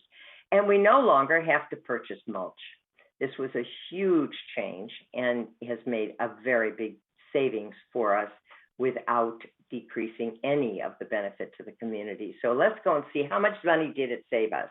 On the very next slide, you can see that prior to getting this tub grinder and putting it in service so that we no longer haul away all of the things and then purchase back the mulch, we spent $550,000, a little over that, to haul away landscape debris and manure. We now spend zero. The cost to purchase mulch was a little over $301,000. And again, that cost is now zero.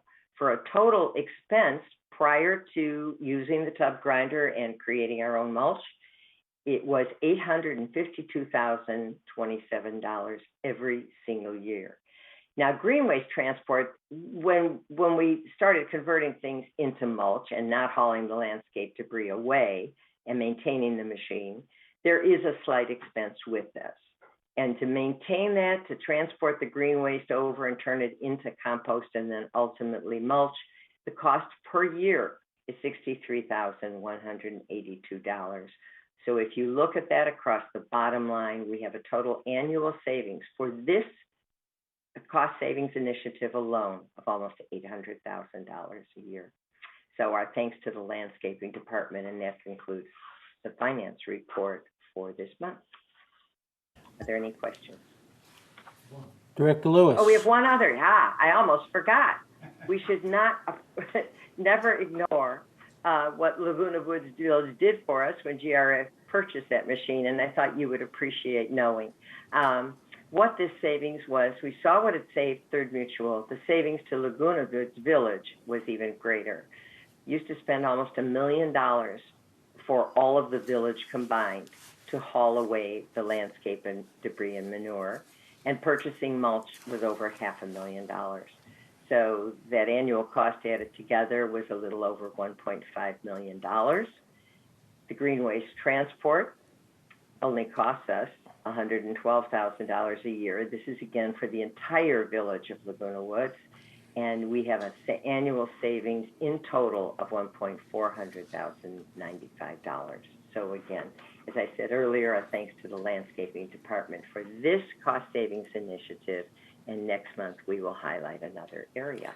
Thank you, and that concludes the report. Are there any questions? Director Lewis. Just one quick one. On page 5 of 16. Could you talk a little louder? Oh, sorry. On page 5 of 16, the fees, charges, and charges to residents. Can you have just a quick summary? I don't need to know all the details, but quick summary of some of those fees and charges charged to the residents? We charge fees for, my mind just went completely blank, which is absolutely absurd because I wasn't thinking of it. But these are all the fees that we pay for various services, and anytime you pay one of them, you know, someone who is more wide awake at the moment than I am for some reason. Let me try to help you a little bit, Director Rain-Sozak. Yeah, I always know it, and it was like. Yeah. The lease processing fee, when a member wants to lease their unit, there's a fee for reviewing the application and approving the application. Yeah, and I think he was talking about the. I'm talking about the 44% fees charges to residents. The general fees that we pay. The general fees, that's all. Just a quick Yeah, overview. and the only reason I'm hesitant is because we pay some monies that don't go into that fund, and I want to make sure that we've got that correct. Siobhan, can you help us out?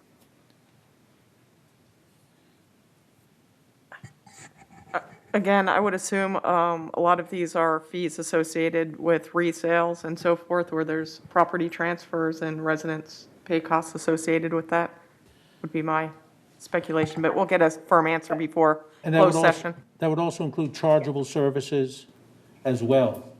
Yeah, it's just this huge, broad catch-all. Yeah, chargeable services, we pay fees for various things. And I do And so I will believe give there's you, a because it is good to know. Director Mccary? I was just going to just throw in, I believe there's a fee that we charge for co-occupancy for the application Yeah. for that. And what I would like to do, if the board agrees, I'd like next month, I will report to both the Finance Committee and to the board the total listing of where those fees come from. Okay. Anybody else question? Director Laws? Yes, when was that tub grinder purchased? About 2 years ago? About 2 years, it's been purchased within the last 2 years. I know that I can't tell you exactly, but I know for a fact because it was purchased after I moved here. So it's within the last 2 years. So it was put into full service. I would say probably closer to 2 years ago than today. All right. Director Rain-Sosak, thank you very much for an always informative and interesting report. Thank you for all your effort. All right, next is the Architectural Control and Standards Committee, and that committee last met November 22nd. The members of the committee heard an update on the current status of Manor Alterations Office. They are now fully staffed. At this point, Mr. Doncost, who is head of Manor Alterations, believes that things are trending in the right direction, and this may be due in part now to the fact that they are fully staffed. A discussion ensued about when we can expect the integration of new technology to assist with tracking and analysis of data. The ITAC committee, headed by Chuck Holland, is working on identifying and recommending a software package that is scalable and will meet a variety of VMS needs and therefore our member needs. Director Laws and Director Jarrett are our two representatives on that ITAC committee, and we hope to have a selection of a particular software within the next few months. And I'm not sure about when implementation would take place once it's purchased, but I think we're moving in that direction. Probably more from the ITAC committee later on today in the committee reports. 2 variance requests were recommended by the committee. Those requests were acted upon earlier in today's meeting by the board and were approved. Water heater enclosure was also a topic of discussion. The discussion on this issue included the potential for updating existing structures, the capacity to grandfather in existing structures, as well as a moratorium on new structures since they require the need to be placed in common area and not in exclusive use common area. So at this point, we're kind of putting that on hold until we can adjust the policy to properly reflect that. The committee is still working on a policy related to requests for handrails in the common area. The current draft of the proposed policy is in need of some changes and was tabled until our next meeting of the committee. And the next meeting of the committee is December 27th at 9:30. Any questions? Okay, thank you. Yes, question. Oh, Director Frankel. I'm going to be out of town. That's the Monday right after Christmas, and you might want to check, make sure you got a quorum. Okey doke. Thank you very much. Will do. All right, next is the report on the Communications Committee. Director Mccary. Thank you, President Munchenick. The third Communications Committee has not met since October. The next meeting is scheduled for January 12th at 1:30 p.m. in the Willow Room and as a virtual meeting. Thank you. Thank you very much. And next is the report of the Maintenance and Construction Committee. Director Engdahl. Thank you. Last full meeting was November 21.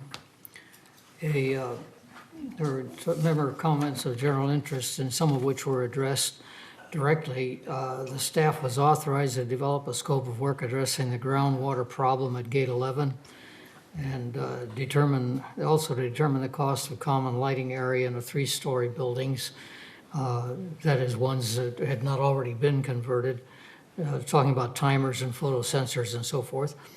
There was also a request on status of the update on, or an update status on State Bill 326, which was regular inspection of the integrity and waterproofing of certain building exterior components. And one of the members also requested, and I think we agreed to do that, look into the frequency for termite and drive-out inspection. The next meeting is scheduled for January 3rd next year. Thank you, Director Engdahl. Next up is report on the Parking and Golf Cart Subcommittee. Director Bada. Thank you, Mr. Chair. The Parking and Golf Cart Committee has not met since August 18th. A lot of changes in the department as well as in our committees have happened, so our next meeting is scheduled for January 19th. More details to follow. We don't know whether it's going to be in the morning or afternoon, but I know it's going to be in the boardroom. Thank you, Director Bada. Next is the Garden Villa Recreation Subcommittee. Director Jarrett. Well, I've already given a report on the September 29th meeting. The next meeting will be February the 23rd. That's a Wednesday in the boardroom. Thank you. Thank you.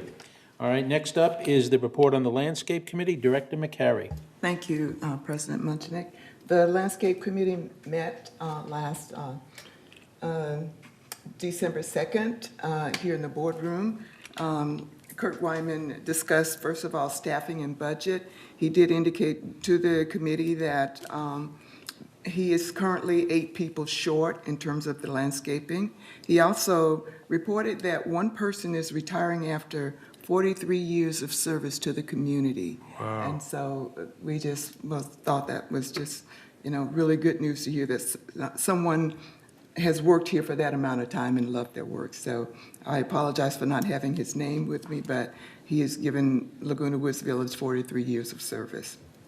Kurt Wyman also talked about some of the complaints that the landscape department had been getting about some of the weeding and trimming. So he is in the process of retraining all of the staff in terms of how they go about doing the weeding and trimming. So we can look forward to more information on how that's going. He also gave us a report on there's a section in the community, Section 1 is what he called it, and it's located in Gate 5 and 6, where he's gotten a lot of complaints in that particular area. So that area was maintained by a contractor, and so that contractor has not been renewed, and so landscaping will take over handling that particular area in hopes that the satisfaction will be increased. He also gave a report on some of the key performance indicators. And so I pulled out a couple of those slides, and I can go through those really quickly if you'll show them to us, Grant.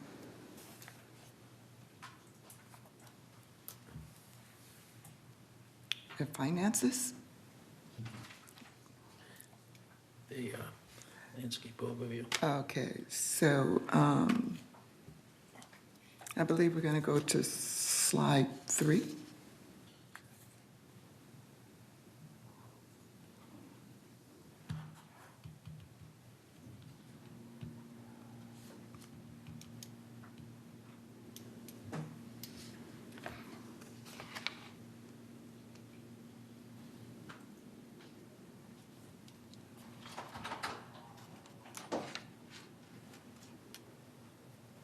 And while Grant is pulling up the slides, I just also, are the slides up?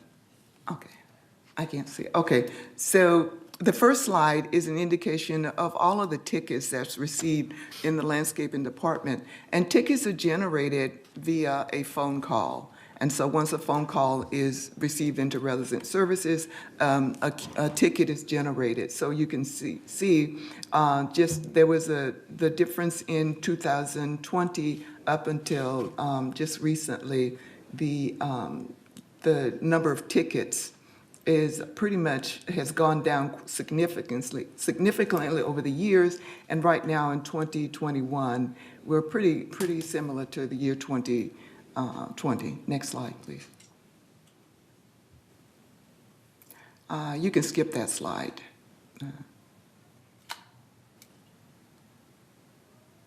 Well, then you can see the tickets. Okay.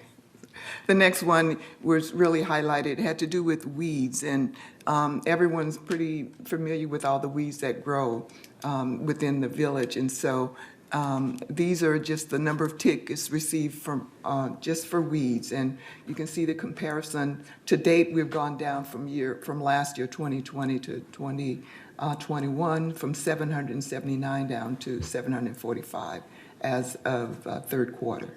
Next slide.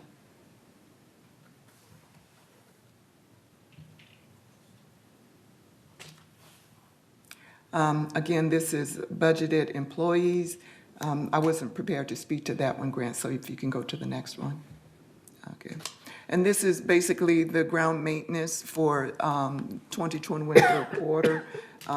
The total number of tickets received versus the total number of tickets completed. They're basically at 27% completed, total completed. Closed tickets is the bright orange section. Next slide. Again, the landscape year-to-date, third quarter, total number of tickets. And this is a comparison with Third and United. The mustard color one is United, and third is the well, they're both yellow, but you can see the difference. We're running pretty close with the number of tickets with Third and United, one at 48% and the other at 51%. And then the 1% is GRF. Next slide. So this is the complete trim cycle by section. And again, section 1 is that section where there was some dissatisfaction with the contract workers, but you can see the cycle has has gone up and down, but basically they're doing pretty well in terms of maintaining. The orange color one is the actual, and then the lighter color one is the budgeted cycle. So the average year to date for completion of 3 cycles is at 2.94%. Go ahead, Grant. And this slide basically shows what I was speaking to earlier about that section.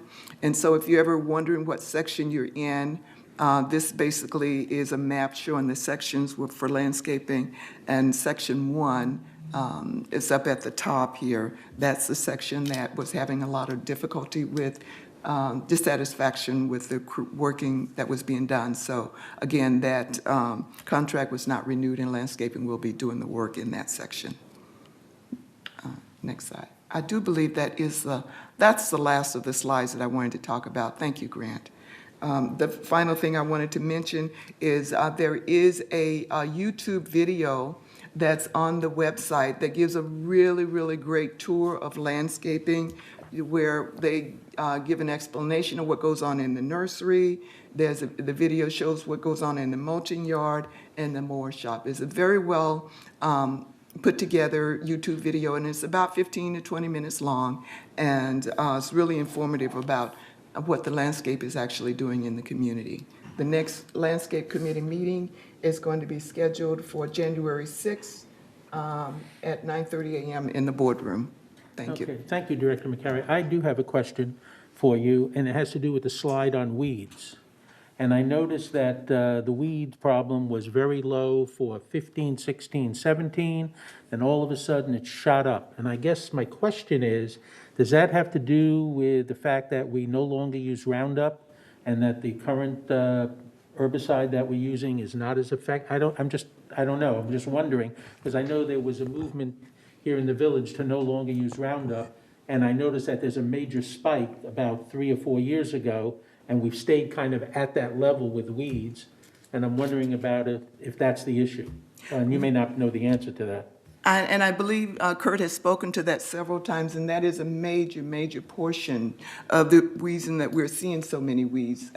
And they've tried different herbicides, non-toxic herbicides, but the weeds tend to grow a lot faster when we're not using something as toxic as the Roundup. So some of the products that they're using now are herbicidal, but their kill rate is not as strong as the Roundup products.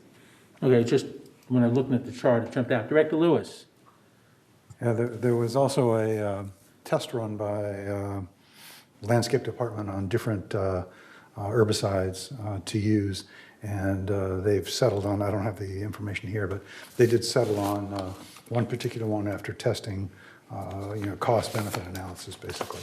And more effective, think it'll be more effective? They'll be using, they'll be changing slightly, and so things should become a little more effective as well as safer. Yeah, well, because you could see the dramatic rise and just, And thank you for that, Director Laws. The other thing that that Kurt talked about in terms of the Finale Boost, which is a product that one of the products that tested that had a good efficacy rate, but what they're finding is that the price is significantly greater for the newer products that are on the market versus the Roundup products. So even though you've tested some of the products, it's still running into a high cost.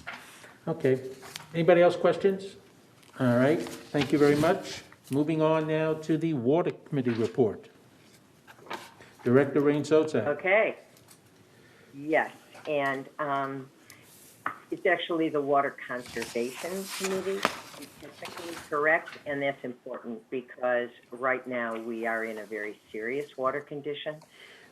Shortly after our last Water Committee meeting, as was reported at the last board meeting, the state was declared a water emergency. And although, yes, we got some wonderful rain last week, probably more than we wanted at the same time, that really hasn't alleviated things very much.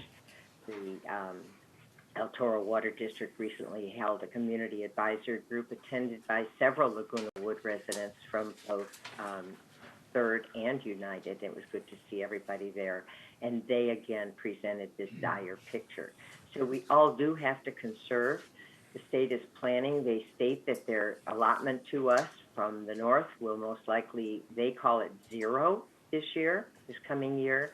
But zero really means we will only have, in their terms, they'll only supply us with enough water to be sustainable for basic needs.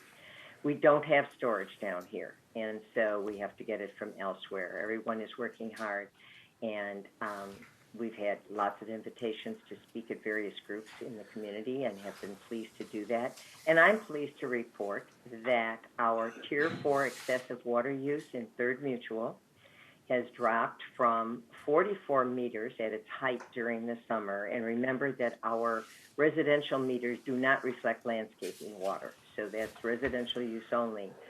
So summer didn't mean people were watering lawns, hopefully not. And it from a height of 44 meters not units because some meters serve many, many units, but 44 meters to our last report at the end of October was only 16 meters. We hope that means lots of leaks are getting fixed.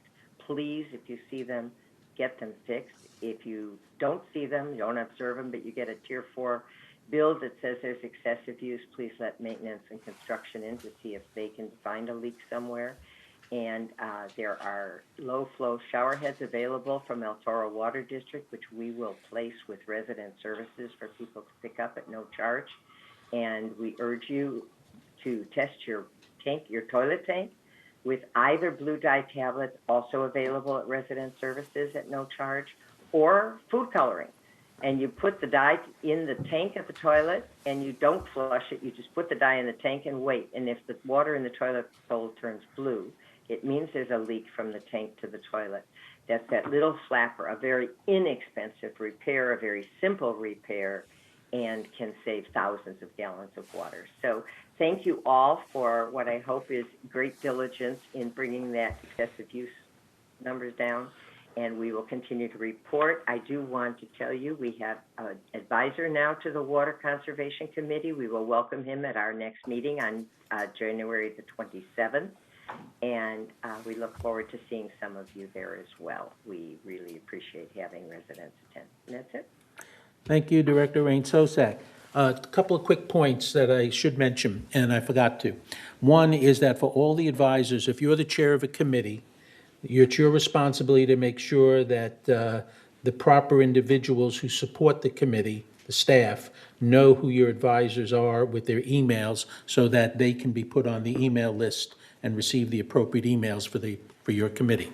That's number one. Number two, Steve Hormuth from the Finance Office was monitoring what's going on, and he sent a response, Director Lewis, as to what that 44% breakdown is. And don't mean to steal your thunder, Director Rain Sotsak, but according to Mr. Hormuth, $239,690 were permit fees.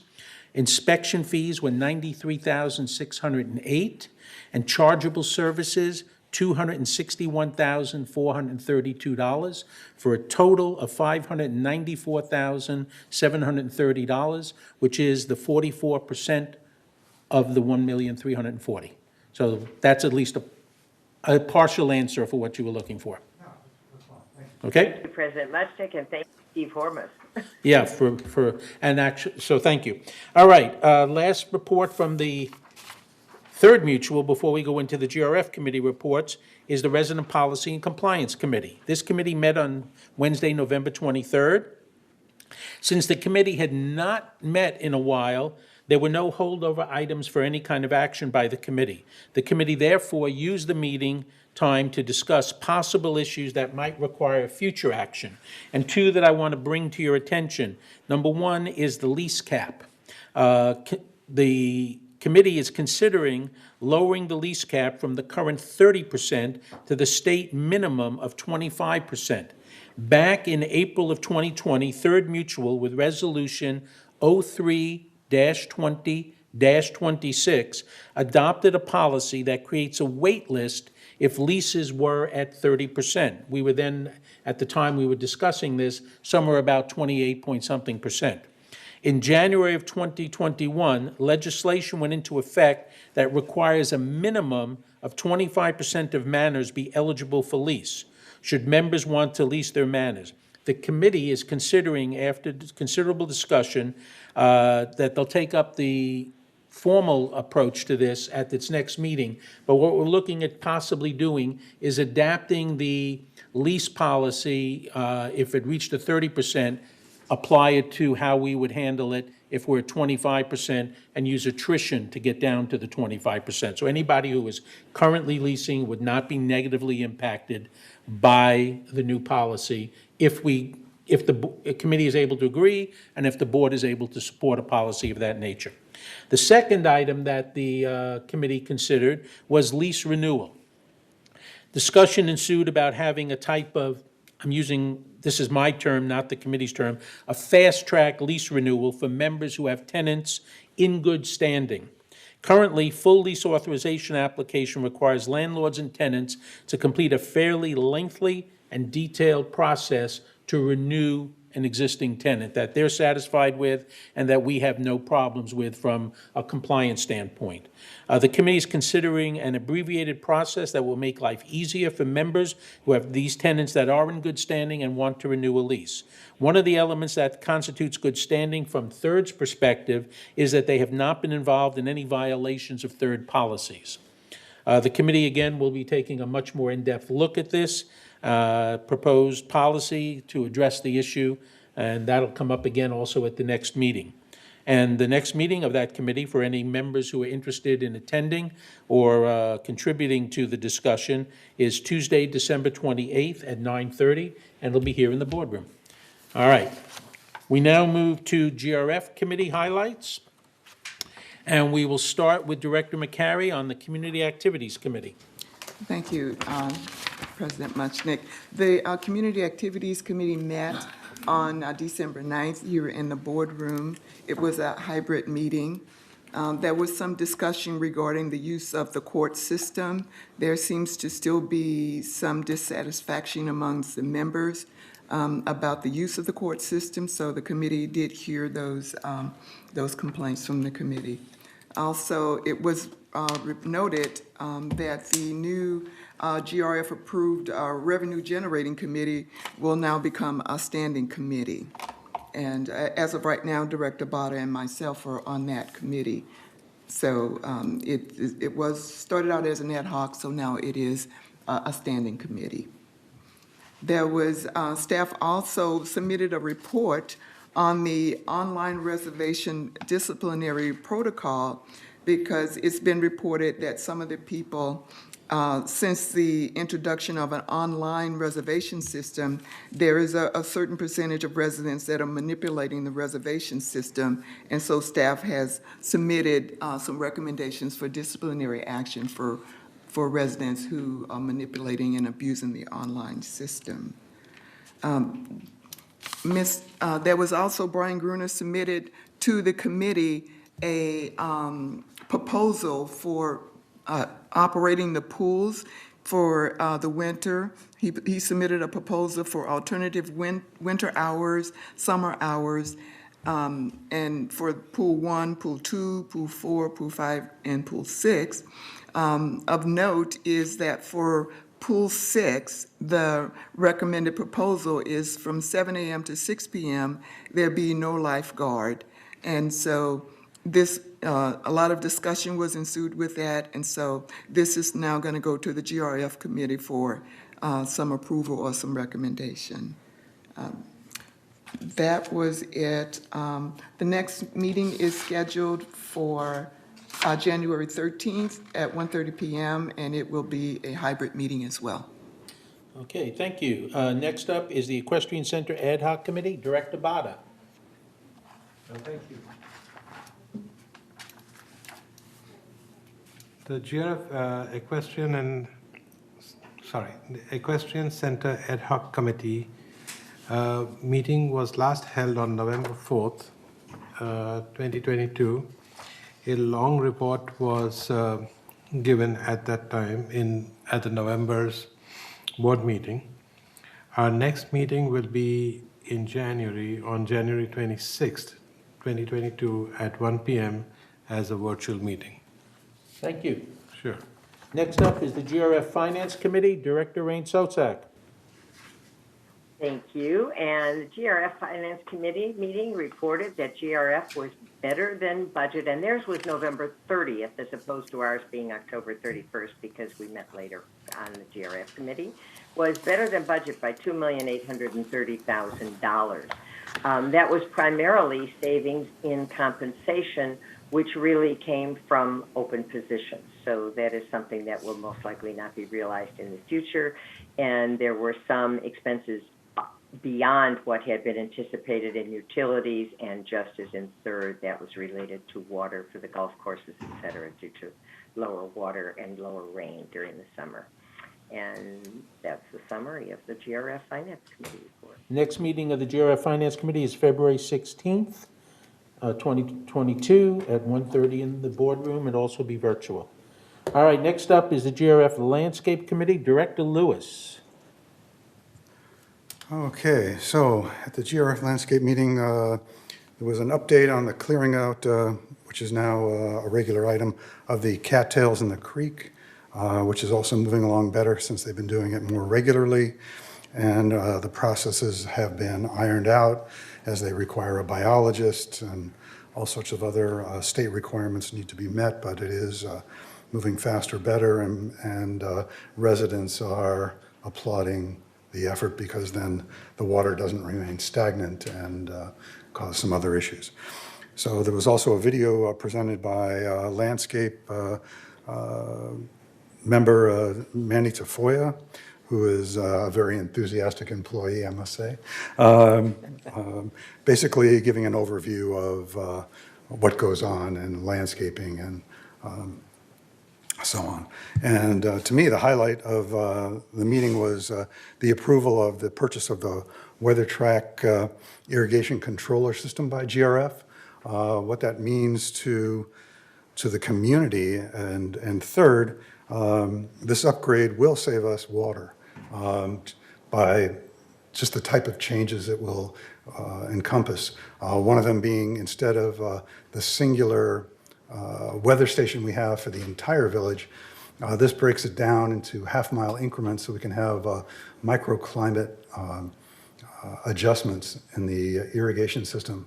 It also gives us the ability, if third so chooses, to add flow meters to further reduce water usage and detect leaks, and the ability to create tighter landscape water usage budgets if we want to go that direction.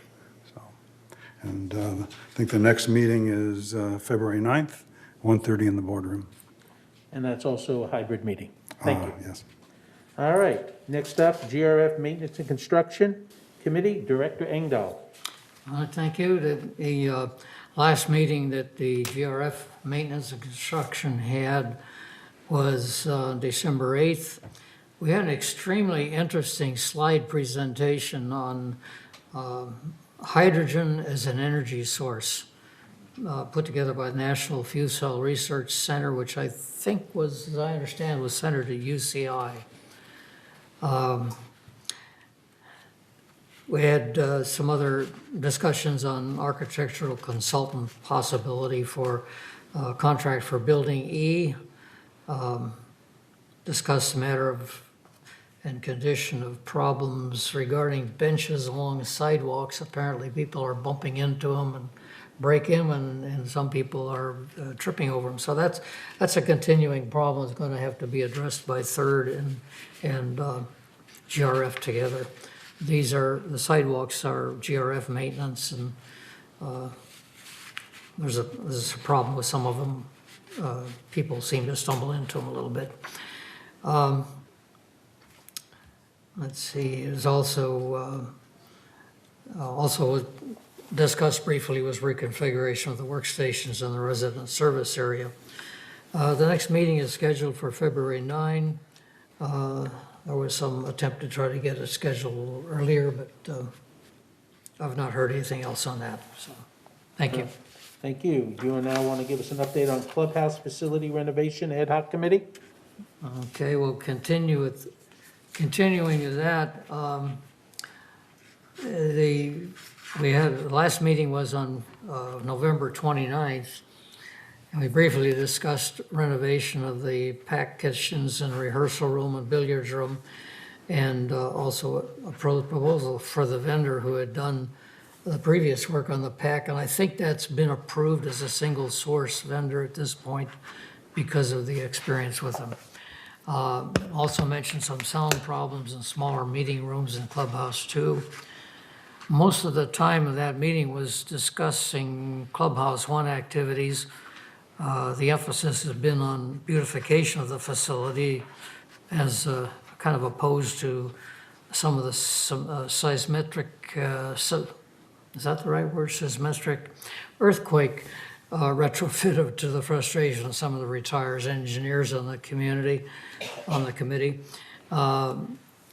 The staff did discuss a report of preliminary meeting with one of the window installers just to kind of see what's available and so forth. A few other items we talked on, functional features such as the sewers and also the sound systems in some of the rooms. Next meeting and date and time is yet to be determined. Okey-doke. Thank you. Meeting Communications Committee, Director Mccary. Thank you, President Munchnick. The Media and Communications Committee meeting for January was canceled. However, I just want to remind everybody that the January issue of the Village Breeze is out and has been distributed. And of note, everything is of note, but specifically, I want to call your attention to page 9, which talks about the NBC Sports and ESPN Classic channels that are ceasing to be in operation. So there's a lot of information here about those channels. So, and they cease operation January 1st. So it's really a good informative piece about what to expect come January 1st when you turn on your TV and you won't be able to get those ESPN Sports channel. There's also some really good articles about how to recognize certain types of scams and stuff, and how sometimes people, unbeknownst, can be victims of phishing scams and stuff. So really a lot of good articles in this edition. So please feel free to look through that. If for some reason you don't have a copy of the Breeze, you can, at the concierge desk up front, ask them and they'd be happy to get a copy for you. Thank you. And the next communication meeting is scheduled for January 17th at 1:30 p.m. here in the boardroom as a virtual hybrid meeting. Thank you. Next up is Mobility and Vehicles Committee, Director Bada. Again. All right. Currently, there is nothing new to be announced. The bus system. Is your mic on? Actually not. It is now. Thank you. Currently, there is nothing new to announce. The bus transportation system was revisited and consists of the Easy Rider or the fixed route service, the Journey program, which provides curb-to-curb transportation for pre-approved residents with medical needs, Boost, which is the on-demand rides or ride shares, is a ride share service, which is a contractual partnership service with Lyft. Mind you, it is LYFT. There is no Lyft, free Lyft over here. The next meeting is on Friday, February 2nd, 2022 at 1:30 p.m. in the boardroom. Another part of the announcement would be Director Langenauer, who was the Mobility and Vehicles Department Director, has now retired, and a new one has been appointed and will start sometime in January. Is that correct, Sean? Yes. Okay. All right. Thank you. Thank you. Next up is Security and Community Access Committee, Director Mccary. Thank you, President Munson. The Security and Community Access Committee did not meet this month. The next meeting is scheduled for February, I lost my place here. 28th. Thank you. Okay? Yeah. All righty. Next up, Disaster Preparedness Task Force, Director Rain Sotzak.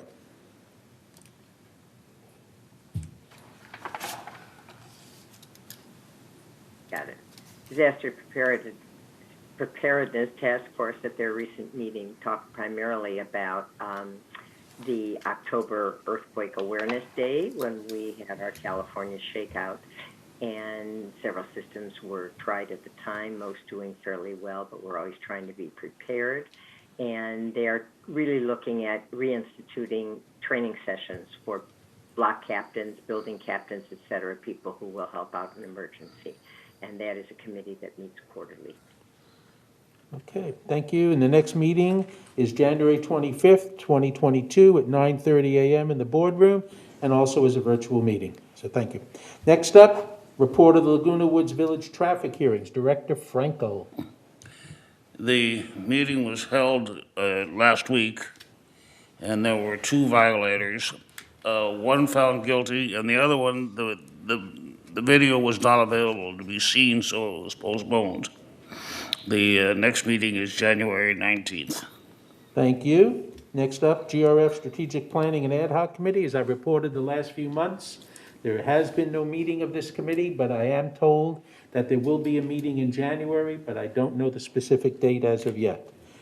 And I'm going to insert, after the Strategic Planning Committee and before we get to the Trash Task Force, we're going to insert the ITAC, which was somehow left off of this, and Director Laws, because I figured Director Wayne, the trash is kind of bringing up the rear in terms of committee reports. Okay, so Director Laws, please, ITAC. Yeah, the ITAC team meets every Friday afternoon when they can, when there's not holidays, made up of information technology, ex-information technology professionals and the GRF United and Third boards. There are three packages that the committee as well as the key staff members have taken a look at, and we're now in the process of reviewing the results of those demos, getting some surveys out to the people that attended those demos and understanding what they liked, what they didn't like, looking at the costs of each of those three packages and trying to put together a presentation that we can then, the ITAC team can bring to all the boards to tell them what's going on and get their confirmation that we're doing the right thing. Okay, thank you. And last but not least, Trash Task Force Director Wayne. Yes, I will talk trash again today. So basically, John has a question. Oh, Director Frankel. Who do you want to attend tomorrow's trash meeting at Town Hall? Director Wayne and I'm No. Director Laws is attending with me. I already announced that earlier today. It's Director Laws. Okay? What about Director Wayne? He's the... He comes and sits in the back. He's the committee chairman. No, but he comes and sits in the back. He's there. So do you want three people up Sure, front tomorrow? How about Director Frankel joining you? No, I don't want that many board members there. So Director Laws is going to be there, and hopefully you'll be in the back. Okay, I will be in the back. Thank you. Okay. All right. Talk trash for us, please. Yeah, I will be in the rear. Yes. He said that. Okay. So basically, at this point in time, we know that January 1st is the date in which we are going to start this program. We know that the current bins will be removed and new bins will be will be added by CC&R. They will be done on a periodic basis because they can't do them all at one time. So they are going to be leasing them from Waste Management until they can actually replace them. Cleanup in the bins area is a job for M&C, Maintenance and Construction. It's not something that will take place by the trash companies. If everybody was going to have a bin, it would be an additional $73,000 a year. So obviously, we are trying to save money every way we can, so we are not putting bins at every residence. We will be going over the location of the bins in short order.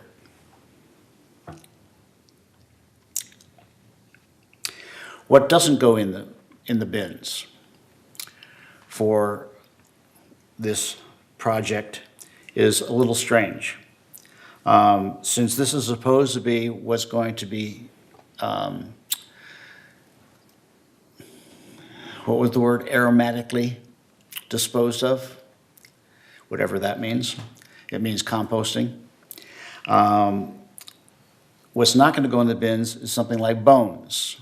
So I thought that chicken bones would be something that would be going in there. No, they will go in your regular trash. Also, dog and cat waste will go in your regular trash, not in the recycle. So that's the update. We'll have more news tomorrow and more at the next meeting. At the town hall. Thank you. All right, that concludes the committee reports. Future agenda items. Anybody? Items for the future agenda at this point? Hearing none, we'll now go to director comments. We'll start with the two people on Zoom. We'll go with ladies first. Director Rain Sosak, final comments? No, thank you, except to wish everybody a very happy holiday and a healthy and happy New Year. Thank you. Director Cook? No comment. All right, then I'll start on my far left. Director Lewis? I have no further comments except for happy holidays. Director Laws? Yeah, I have a question and a comment or two. Last board meeting, we agreed upon a collection and lien enforcement policy after a package was put together that was mailed to us. So what was mailed to us did not have some wording in it that we had requested, and I was just wanting to understand what the status of getting the updated wording out to everybody is. So I'll let VMS talk to that when they have their comments. When I became board member in October, I was asked by staff to get a headshot done for the community center wall and the website. I was asked by staff to request an appointment with a specific portrait studio in Irvine. I went to that website of that portrait studio, and it looked like the headshots were going to cost over $150, and my face isn't worth that much money, so I thought we could come up with a less expensive solution. So I sent a headshot to staff that my wife had took of me and was told that that was a bit too grainy and wouldn't resolve very well once enlarged. So I reached out to the Laguna Woods Camera Club, and they were able to take a headshot of me. It's now up on the community center wall if you want to take a look, and it cost only $25 for their time and equipment. And the Laguna Woods Camera Club would be happy to continue to take headshots going forward if that's something that is appropriate, and I request that staff take a look at having them or some other less expensive option for our headshots. And that's all I've got to say. Thank you. Thank you. Director Frankel? No comment, thank you. Okay, Director Engdahl? No further comment, thank you. Merry Christmas. All right, thank you. Director Mccary? Thank you. I just want to say happy holidays to everyone, and hopefully we can all remain safe and healthy through the remaining of this year. Thank you. Director Jarrett? I have several things to say. I was slow on the draw this morning. First of all, when Joe got up, he wanted each one of us to say something, and I didn't. But he sent me a private message last night about the insurance, and I sent him a private message back. And what I don't see with all these people complaining about the insurance, they don't talk about Fannie Mae. Fannie Mae now is really looking hard at communities like this. If we don't have adequate insurance, we will no longer be able to, people won't be able to refinance their loans, and they won't get loans in there. It will be just like United. That's what's going to happen if we don't have adequate insurance. That's one of the things I let him know last night. The other thing I wanted to mention is reverse mortgages. If you remember, there was like one meeting or two meetings ago when we were in a meeting, and Catherine Freshly told us why we weren't getting reverse mortgages, because there's a government law about not allowing us to get reverse mortgages. So I'm going to reach out to Peter Stenstrom. As you can see, he already left today, and he lives very close by. I'm going to let him know that that's why he can't get it work. But I really don't know why and where that rule comes from. But, you know, I trust Catherine that she's correct, but I'd just like to know where that comes from. When people ask us, we know as board members what the answer is. The other thing I wanted to say, Mark, I wasn't fast enough on the draw this morning about your question on the landscape going on to consent calendar.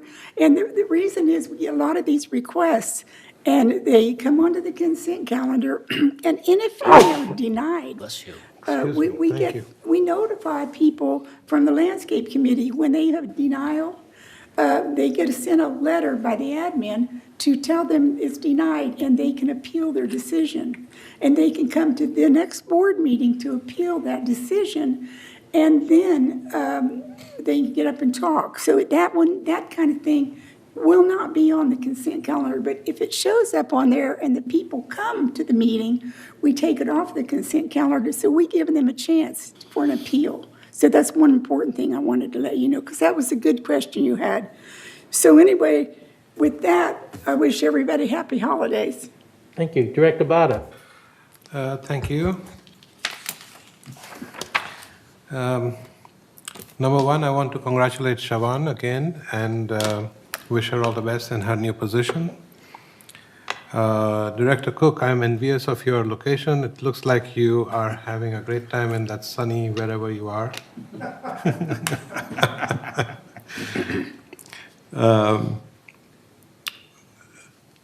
Happy holidays to everybody, including all the residents, the staff, and my cohorts over here on the board. Do have a great time, and please be safe, and hope to see you again at the next board meeting. Thank you. Thank you. Director Wayne. I have a question for Director Laws. Would the picture that they have on the wall at the post office not have sufficed? That was too grainy too? Okay. Little humor is added here. No other comments. All right. CEO Parker. Just want to wish everybody a safe and happy holidays. Soon to be CEO Foster. I just wanted to address the headshot question. We have negotiated a much lower price than what is shown on the website. However, with that being said, we will take a look and see what the best option is. Thank you. Okay.